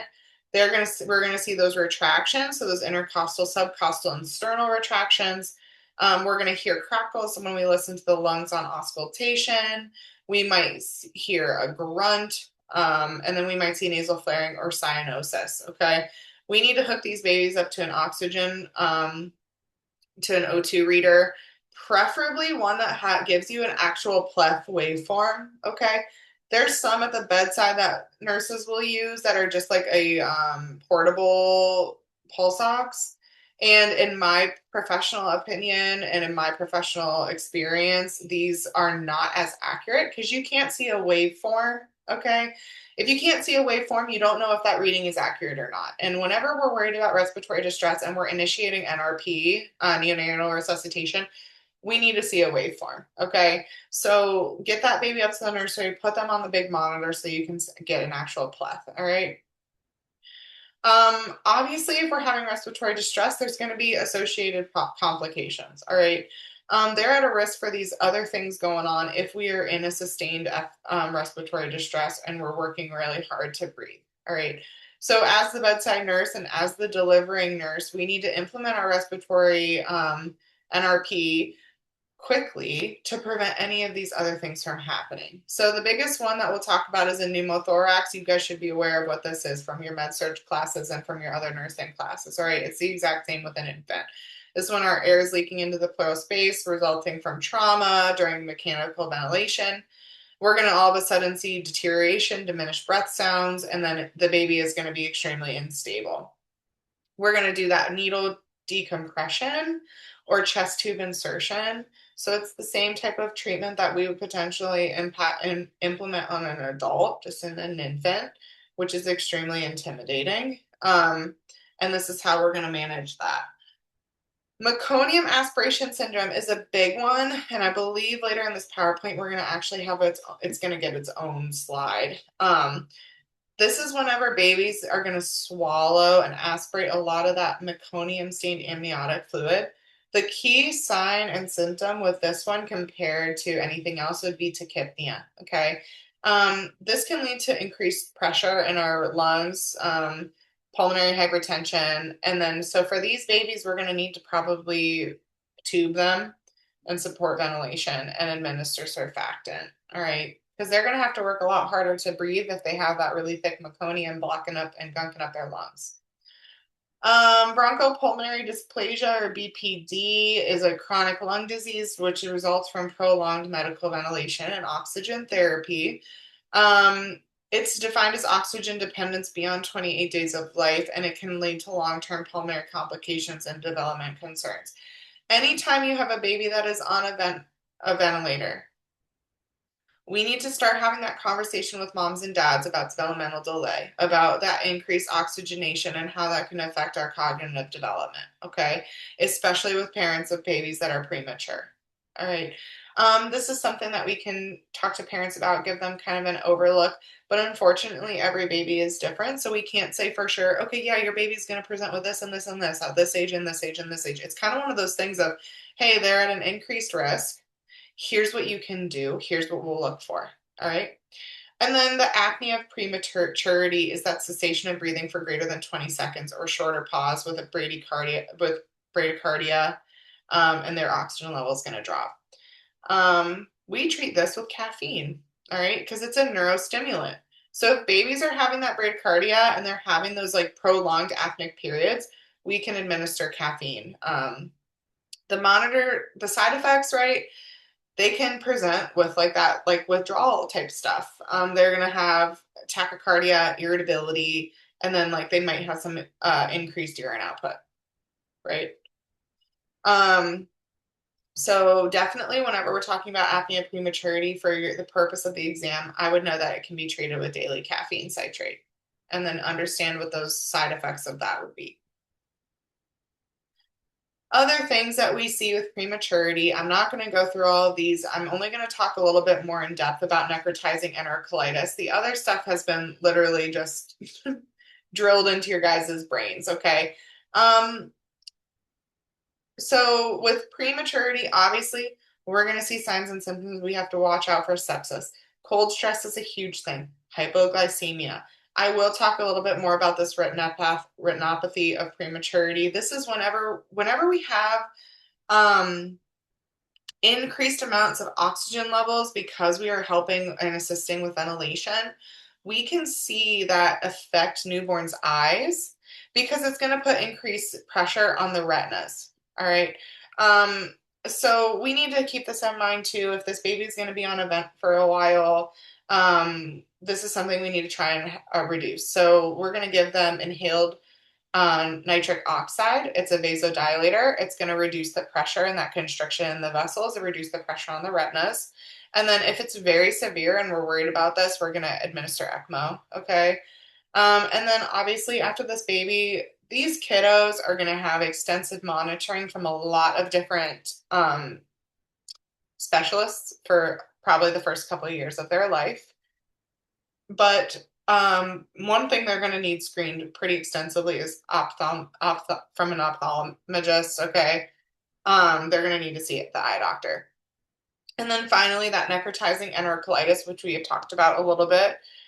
This is an inflammatory disease of the GI mucosa, and it can progress to bowel perf. Okay, so if we see the baby having abdominal distension, like the belly's like huge and it's really shiny, if their temperature instability is dramatically decreasing, if they're having bloody stool, these are all signs and symptoms of that they're developing necrotizing enterocolitis. Breastfeeding has the greatest protective event for lowering this risk. Okay, and I would definitely know that. All right, so we went through preterm infants, why they are at a high increased risk or increased risk for complication. Now let's talk about post-term infant. So our post-term infant is defined as a birth at or beyond 42 weeks of gestation, right? Post-term infants are going to face a distinct set of clinical risks because of placental insufficiency that's associated with that prolonged uterine stay. So we talked about last week or the week before, I don't know, it's all running together in my brain. That anytime we have a post-dates newborn, that placenta is going to start to poop out because we have constriction of the vessels that the body is not meant to sustain a pregnancy for that long period of gestation. So we're going to see decreased oxygenation or decreased blood flow, decreased circulation to the placenta. It's going to lead to its own set of problems for this baby. All right. The first one, meconium aspiration syndrome. Because baby is in that hypoxic state in a post-term pregnancy, it is under stress, and anytime there is stress, an infant is going to potentially have a bowel movement in utero. Okay. Anytime that baby has a bowel movement in utero, we see a higher risk of meconium aspiration syndrome. And it's something that we need to monitor. Macrosomia, if you're in utero for a long time, you can run the risk of becoming a big baby. Hypoglycemia because of the depleted glycogen stores, because of the prolonged metabolic demands and placental aging. Polycythemia because we had that fetal response to the hypoxia, so baby's in that hypoxic state, and it's going to increase blood viscosity and the risk of thrombosis for our newborn. All right. And then obviously the oligohydramnios is something that we will see oftentimes with a post-term pregnancy because that amniotic fluid is being depleted and it's not being regenerated as effectively because of the hypoxic state of the newborn and the decreased circulation of the placenta. How are these babies going to look whenever they're born? They are going to have dry, cracked, and peeling skin. That's very common in a post-term pregnancy. They will not have any vernix. They won't have any hair on their body. Their fingernails will be super long. They most of the time come out with really thick hair. If they've been in an environment where they've been exposed to meconium for a long time, sometimes their skin can be stained like green, which is really weird to see at first when you've never seen that before. The umbilical cord, the placenta, the amniotic sac, all of it can have a little bit of a green tinge to it. They also might smell because they've been, sitting in meconium. So we might offer a bath earlier to this mom. So that's just something to keep in mind. These babies kind of have that like old and worried look about them where they're kind of looking at you like, what am I doing out here? I was super comfy. Like, they're a little grouchy. Because they're going to be way more alert than a baby who's born preterm or even a term baby. They're more developed. What do we have to do for these babies? Monitoring their glucose is a big one. Oftentimes with postterm, the biggest thing that we see is that hypoglycemia. So we're really going to be assessing for that. And as a result, obviously, let's assess pretty thoroughly for respiratory distress and any type of meconium. All right.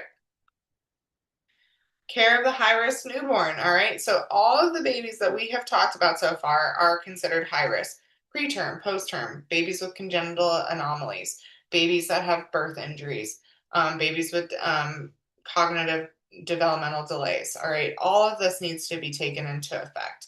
So we are going to be providing continual respiratory support. With these infants, the go-to is a CPAP. All right, that is the go-to method of oxygenating newborns. Okay. If we need to, we can do mechanical ventilation. And then as the baby is progressing and as the baby is getting better, we can start weaning off of oxygen. All right. We're constantly monitoring for respiratory distress, apnea, and desaturation. All right. We're preventing infection by washing our hands, monitoring for sepsis signs and symptoms, minimizing invasive procedures. Okay, for a preterm infant, I would be very hesitant to do any type of spinal tapping, any type of invasive procedure, any type of surgery, because their bodies are just simply not going to be able to handle it. All right. Conserve their energy. So if you are the nurse caring for a high risk baby, this is not one of those things like, oh yeah, I'm gonna go in and change their sheets, and then in an hour I'll go in and feed them, and then in another hour I'll change their diaper, and then after that I'll get them up and do skin to skin.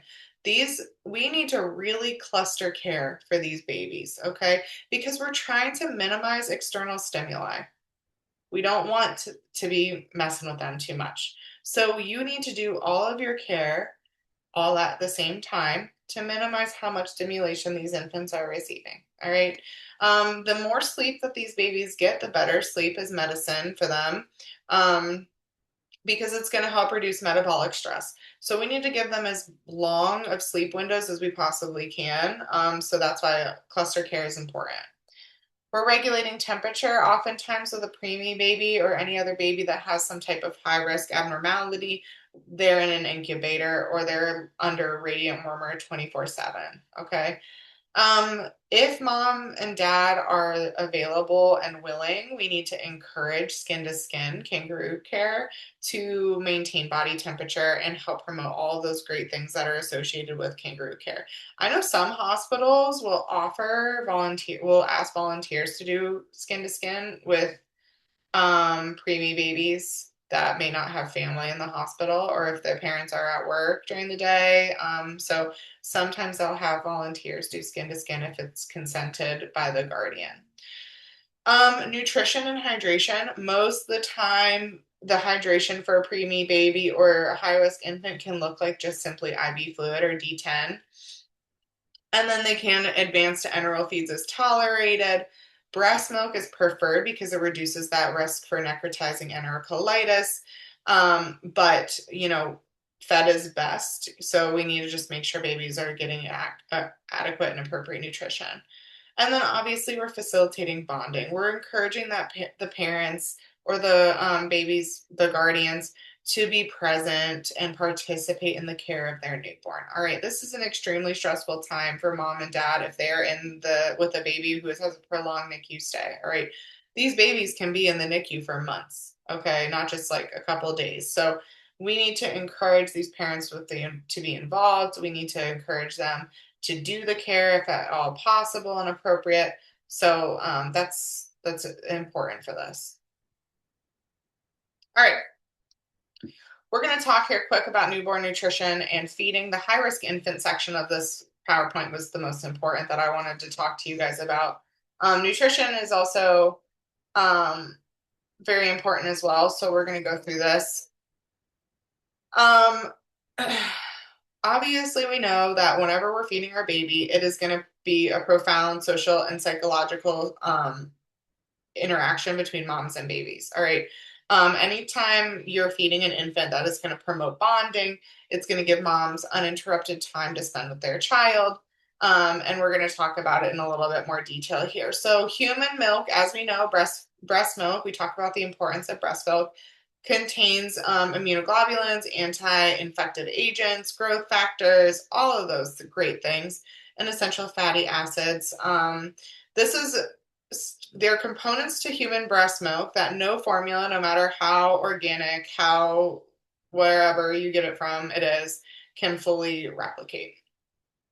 Infant formula is a nutritionally adequate alternative, but it's unfortunately not considered equivalent to human milk in the immunologic or developmental benefit. Okay. However, with that being said, fed is best. And we're not going to be the nurses that shove one thing down a patient's throat, okay? We're going to be people that are very understanding to the holistic approach of feeding and supporting a nutritional intake for a baby, okay? There is nothing that irks me more, and I'm sorry if you are a lactation consultant, but the lactation consultants that go into these moms' rooms and basically make them feel like if they give their baby formula, their baby's gonna die. Okay, I can't get on board with that. As somebody who's seen moms that are, like struggling really bad with breastfeeding to the point that they can't sleep, they're anxious, they're sobbing, they're crying, the baby is not gaining weight, and there's this whole other background thing. We need to be that supportive voice to that mom saying, hey, listen, we need to do what is best for you. We need to do what's best for your baby. It might not look like this for you, and that's okay. And talk to them about, if you're averse to formula, fine. Let's get you a prescription for donor breast milk. That is perfectly okay. But we need to also preserve the psychological benefit and the psychological health and well being of our mom. Okay. So we don't need to just be like, breast milk is the only way you can effectively nourish your child. Okay. It's very hard. Breastfeeding is very, very hard. So we need to also support moms through this, okay? But we need to be understanding and open-minded as to our education and present education for all sides. All right. All recommended exclusive breastfeeding for the first 6 months. If you can, they recommend you breastfeed your babies for the full year. That is what a lot of moms are trying to do because at that full year, you can start giving them cow's milk, which will have the additive nutrition that is more similar to breast milk than formula. The other thing I will say too, there is a lot of different formula brands out there now, and while they do not appropriately, adequately, verbatim match breast milk, there are some that are extremely close. Okay, so if moms are like, "Hey, what formula should I use?" We can give them all this education. Okay, benefits to breastfeeding. Biggest ones here are they're going to reduce incidence of respiratory tract infections, lower the risk of type 2 diabetes, asthma, and SIDS. It's going to improve neurodevelopmental outcomes. For preterm infants, it's going to improve neurocognition, reduce sepsis risk, any type of necrotizing enterocolitis, and help retinal maturation. For moms, it is going to decrease postpartum bleeding because oxytocin is released whenever we are breastfeeding, and that is going to cause uterine contraction. Anytime we have uterine contraction, that is going to reduce the risk of bleeds because we're actively contracting the muscle and we're not allowing hemorrhage to occur.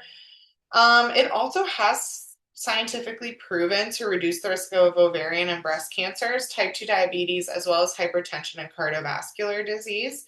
So that's something we can talk about. And then it also will contribute to postpartum weight loss.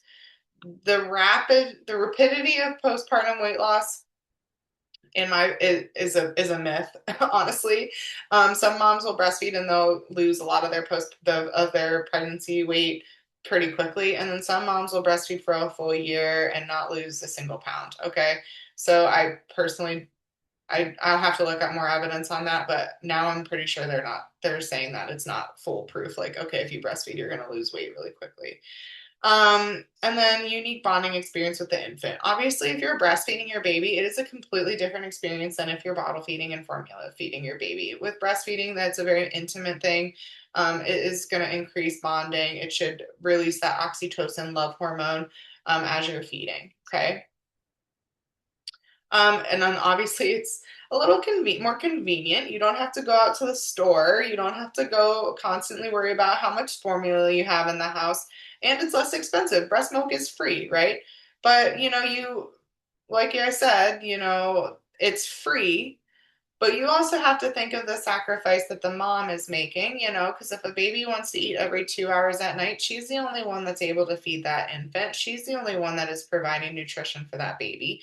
So, from a free standpoint, yeah, for sure, financially, you're not spending money, but it can cost some psychological involvement. It's costing mom sleep, it's costing her a restful night, so that sometimes outweighs the financial cost, right? Contraindications contraindications to breastfeeding, who should not breastfeed, who medically, from a medical standpoint, should not breastfeed. Moms with active HIV infection that are not on adequate suppression or antiviral therapy. Um, Active TB is another big one. You need to hold until 2 weeks of treatment and make sure that it's non-contagious. If moms are currently on a cytotoxic chemotherapy agent, so if they're currently on chemotherapy, they cannot breastfeed their infants, and then like radiation. Okay. And then obviously, if mom is using cocaine, heroin, or methamphetamines, they should not be breastfeeding. It's talked about now, and it's mostly just because we don't have enough evidence-based research that moms that are using marijuana should not be breastfeeding. But like I said earlier, we don't have a lot of evidence-based research as to that. There is some evidence that it can potentially cross through into the breast milk, but not indefinitely, okay? Breastfeeding considerations. Like we kind of talked about a little bit, there's a lot of stuff that goes into thinking about feeding and nourishing your infant. Okay.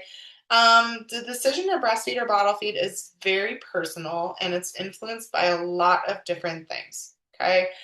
We need to approach this topic with sensitivity and evidence-based guidance. So we're going to educate moms on the benefits of breast milk, but we're not going to not educate her on how to properly prepare and feed formula if that's what she wants to do. So, how soon is a mom returning to work? Okay. Does she have a full 12-week or more maternity leave where breastfeeding is not as intimidating because she has more time to master it, has more time to adjust to it, has more time to rest appropriately? If a mom has to deliver and then go back to work a week later, that's going to make breastfeeding extremely difficult because that's when babies are eating every 2 hours. Okay. If mom is not home with baby and she's not producing enough breast milk to give a caregiver bottles, breastfeeding is going to be very difficult. So we need to talk to her about that. Cultural factors. Some cultures hold concerns about colostrum. Some cultures view colostrum as unclean or insufficient. So we need to provide education saying, like, okay, here's what the evidence-based practice and evidence-based research has shown us about colostrum, about its nutrient and nutritional value. Um, the perception of breast function. So moms may have misconceptions about breast size, shape, or prior surgeries affecting milk production. We need to offer them reassurance and accurate information. So moms who are like a little bit um, heavier breasted, bigger breasted, they're gonna, some people say, oh, well, your milk's gonna come in, you're gonna have a lot of milk, and then moms that are smaller breast size will be like, oh, well, I'm not gonna produce enough. Breast size and breastfeeding does not matter one bit. Okay. Um, it does not matter breast shape or size. As far as the surgical aspect, if mom had had a total mastectomy from cancer, okay, we're not gonna be able to breastfeed. But if mom had had some like, other type of procedure, she may still effectively breastfeed, and that's just something that we need to educate her on. And then we talked about the contraindications already. All right. Newborn nutrition needs. This slide, I don't have anything else to add about it. It's also very like dry. It's just stuff that you need to know that babies need. So I'm not going to talk about it because I want to get through the bulk of most of this information. So please read this through this slide. There's nothing more that I want to add to it. Just know what the nutritional content and what babies need from breast milk and formula are. All right. The anatomy and physiology of lactation. This is stuff that we definitely need to know. So the breast is composed of 15 to 20 lobes made up of fat and connective tissue. The nipples are going to contain those pores, and milk ducts generate. The milk ducts are going to be what dilates during milk ejection. Breast size and shape, as we said, do not determine the ability to produce breast milk. So you're going to experience breast changes very early on in pregnancy. That's one of the things that we talk about whenever at the beginning of class we're talking about signs and symptoms of pregnancy. And this is because of the influence of estrogen and progesterone. Colostrum production begins as early as 16 weeks gestation. So some moms may start leaking colostrum that early, especially if it's their subsequent pregnancy, if they've been pregnant before, if they've breastfed before, if they typically produce a lot of breast milk during pregnancies or during postpartum period. That's something that we can see. The alveolar secretory cells are going to synthesize our milk components under prolactin stimulus. Okay, so prolactin and oxytocin are the major hormones that are going to be affecting lactogenesis or the production of breast milk. Okay. So we're going to see those alveolar cells start to make milk when prolactin is secreted. The myoepithelial cells are going to contract during an oxytocin-driven lactation effect, okay? Milk ejection. The ejection reflex or the letdown reflex is stimulated by the release of oxytocin, okay? So then the ducts will converge at the nipple, which contains multiple openings. So we have that prolactin release, which is going to cause that milk production. And then the oxytocin release is going to cause milk ejection. You guys need to know that. All right. And that is lactogenesis. Those are the two hormones that we see. In moms that are postpartum, every single time they latch the baby, every single time that infant eats, their hormones are going up and down with this process. All right. So if you have a mom who comes in and talks to you about, okay, I'm having a really hard time postpartum, I'm experiencing some signs and symptoms of postpartum depression, postpartum hormone fluctuation, I'm very hormone sensitive. This mom may be somebody that we encourage to formula feed because she is going through those vast hormonal changes every single time she latches her baby. Okay. Something else to keep in mind. We are wanting to provide holistic care. We need to look at our patients from a big picture, okay?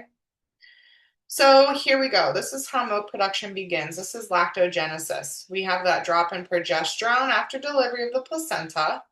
That is going to release prolactin and signal the breast to begin milk secretion. Here we have our official prolactin release. So prolactin prepares the breast during pregnancy and drives the milk synthesis, milk production. And then we have that oxytocin release, which is the love hormone, which is going to drive that milk ejection reflex.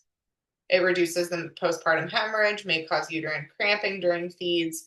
The nipple erection reflex is triggered by infant cues such as crying or rooting. So sometimes mom will have that letdown if they hear her baby cry, if they're really close to the baby, if they smell their baby, if they think about their baby, anything like that can cause that milk release, okay?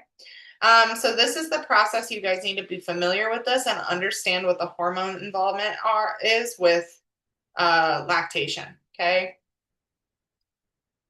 All right, this is talking more about the uniqueness of breast milk. You guys can read through this here because it's pretty self-explanatory and we've also talked about it a lot, okay?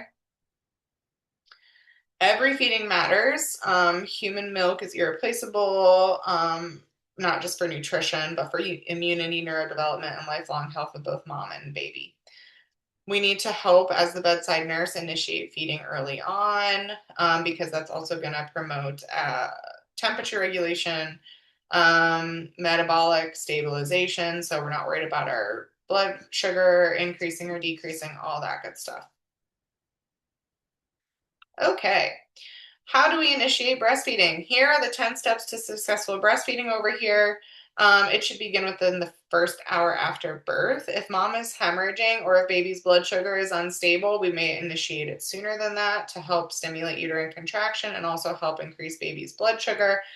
And then this should be initiated immediately after delivery with routine procedures. So we need to teach moms about those early feeding cues. So hand to mouth movements, sucking and rooting. Those are all things that baby is going to display. Oh, excuse me. Whenever they're wanting to eat. And then we're also going to provide support. So give them extensive education. What are the resources available to them in their community, in the hospital, if they're having trouble with feeding? Build mom's confidence early. We want to be at the bedside with them. We want to support them. We're going to be in there, helping latch that baby. And let me tell you, sometimes it's not fun. Sometimes breastfeeding is really hard. And as the bedside nurse, You might be in there for the entire feed holding a baby's head to mom's boob. And that is just sometimes what we have to do. And we love it and we smile and we encourage mom and we tell her what a great job she's doing.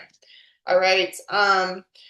And then we're going to also address the most common reasons why mom might stop if her milk comes in late, if her nipples are sore, if the latch is not appropriate, and how we can correct this. Okay. There are other also things that we need to take into consideration. Sometimes when moms have an underlying medical condition, their breast milk might not be coming in as effectively or efficiently as moms who do not. Moms who have hypothyroidism, their breast milk is not going to come in as quickly or as fully as moms who do not. Moms with gestational diabetes, they may have a delay in milk production. Okay, these are things we need to consider. Positioning and latching a baby. Okay, the latch assessment tool is going to correspond to how that baby is doing as far as getting on to the breast. We need to help mom with positioning. Positioning is the single most important factor in establishing successful breastfeeding and preventing nipple damage, soreness, and inadequate milk transfer. Here's the latch assessment tool. These are the things that we're looking for. Is the infant able to grasp and sustain the latch? Are we listening? Are we hearing that baby swallow while they're feeding? What kind of nipple does mom have? Is it inverted? Is it flat or is it everted? That's going to help determine how challenging or successful breastfeeding is. For comfort, is the mom experiencing pain or engorgement? And then hold or positioning. Does the mom need our help with that? All right, a proper latch is going to place the nipple deep into the baby's mouth, oral cavity, past the hard palate into the soft palate. This is going to allow for effective milk transfer and prevent mom from having any nipple damage or trauma. The baby's lips should be flanged outward. It shouldn't be curled in on the nipple. That's going to cause soreness. Um, and then, so here's like a visual reference here of the comfort zone of where mom's nipple should be, okay? Here's another image of the latch tool. All right, our signs of effective breastfeeding, which is stuff that we need to educate moms on because they need to know this. Um, Baby should be latching without difficulty. It should not be painful. When the baby latches, it should feel like a tugging sensation, but it should not be sharp for mom. They're going to have bursts of 15 to 20 sucks and swallows at a time with audible swallowing. The baby is going to appear content and relaxed after feeds. You can watch their fists. So when a baby is first like rooting around and hungry, their fists are going to be like, ah, like all the way up here against their face. They're going to be freaking out. And then as they feed, their hands are slowly going to relax and their fingers are going to flex and their arms are going to drop to their side and they're going to appear content. Okay. They need to have at least three substantial stools per day after day 4, and then 6 to 8 wet diapers a day after day 4. The stooling is very variable for each baby. The biggest one that we would talk about are the wet diapers. Okay, urine output is a better indicator of nutrition status for a newborn. For mom, what we should see is copious amount of milk production by day 3 to 4, a firm tugging sensation, like I said, without pain. They might experience some contractions during feeds, so we might educate them of, hey, maybe take some pain reliever or like ibuprofen, Tylenol prior to your feed if it's really bad. Feelings of relaxation and increased thirst will occur with breastfeeding because of that oxytocin release. And then breasts will soften after the feeding and they may feel the letdown. All right, supplements and artificial nipples. When are we going to supplement our baby? If we see baby having prolonged hypoglycemia, if they're not gaining weight, if they're not having appropriate urine output or stooling, if mom and baby are separated, so if baby has to go to the NICU or if mom has to go for an acute care or like ICU stay, we're going to need to supplement with something else if mom or baby are not available. Or if there's a delay in breast milk production, okay, which can happen for a large number of reasons. We need to try and teach moms to avoid giving pacifiers right away to avoid nipple confusion, especially if their baby is having difficulty latching. Okay, so until breastfeeding is well established, we want to avoid artificial nipples or pacifiers. Okay. Um, so research supports pacifier use at naps and sleep as a SIDS risk reduction strategy. However, pacifiers should only be introduced after breastfeeding is firmly established. All right, other breastfeeding considerations. So here, right here, we're gonna have to educate patients on proper expressing and storing of breast milk. So we need to teach both hand expression and how they should pump, how they should take care of their pump parts, how they should sterilize their bottles. Milk should never be microwaved. We can use warm water baths. Returning to work is obviously something we need to talk and educate our patients on. Weaning, this can be infant led or mother led. We need to gradually miss the feeding to minimize discomfort. Moms, we can still develop mastitis even if we're not breastfeeding, which is why we teach slow weaning. And then milk banking and sharing, just getting milk from an approved milk bank. Informal milk sharing carries risks of transmitting stuff that you don't want to your baby. And then obviously, if mom is breastfeeding, she may have an increased additional caloric intake requirement. So they should be getting an additional 450 to 500 calories a day. Hydration is essential. Moms should always be drinking water, especially if they're breastfeeding. Anytime they're recovering postpartum, moms should be drinking water, regardless if they're breastfeeding or not. But they're going to be extremely thirsty whenever they're breastfeeding. Um, let's talk here about contraception. There's a thing out there that people say, oh, if you're breastfeeding, you can't get pregnant. That's not true. We need to tell our moms that because a lot of people think that, guys. A majority of people think that. It is not a reliable contraceptive. If mom is not wanting a baby right away, she needs to use some other form of birth control, and we need to tell them that, okay? Estrogen containing oral contraception suppress milk supply and should be avoided, so we don't want to necessarily put them back on the pill. Um, and then obviously we are going to tell them that if, alcohol, caffeine, and most medications can pass into milk. Okay, the thing I've been told from my OB and from research that I've done is you would have to drink a very significant amount of alcohol and caffeine for it to pass into your breast milk and actively affect your infant. All right. That being said, you shouldn't get intoxicated to the point where you can't safely hold your child. But we need to educate moms on, if you want to have a drink or a glass of wine, it's okay. And you don't need to pump and dump anymore. It's actually contraindicated to do that.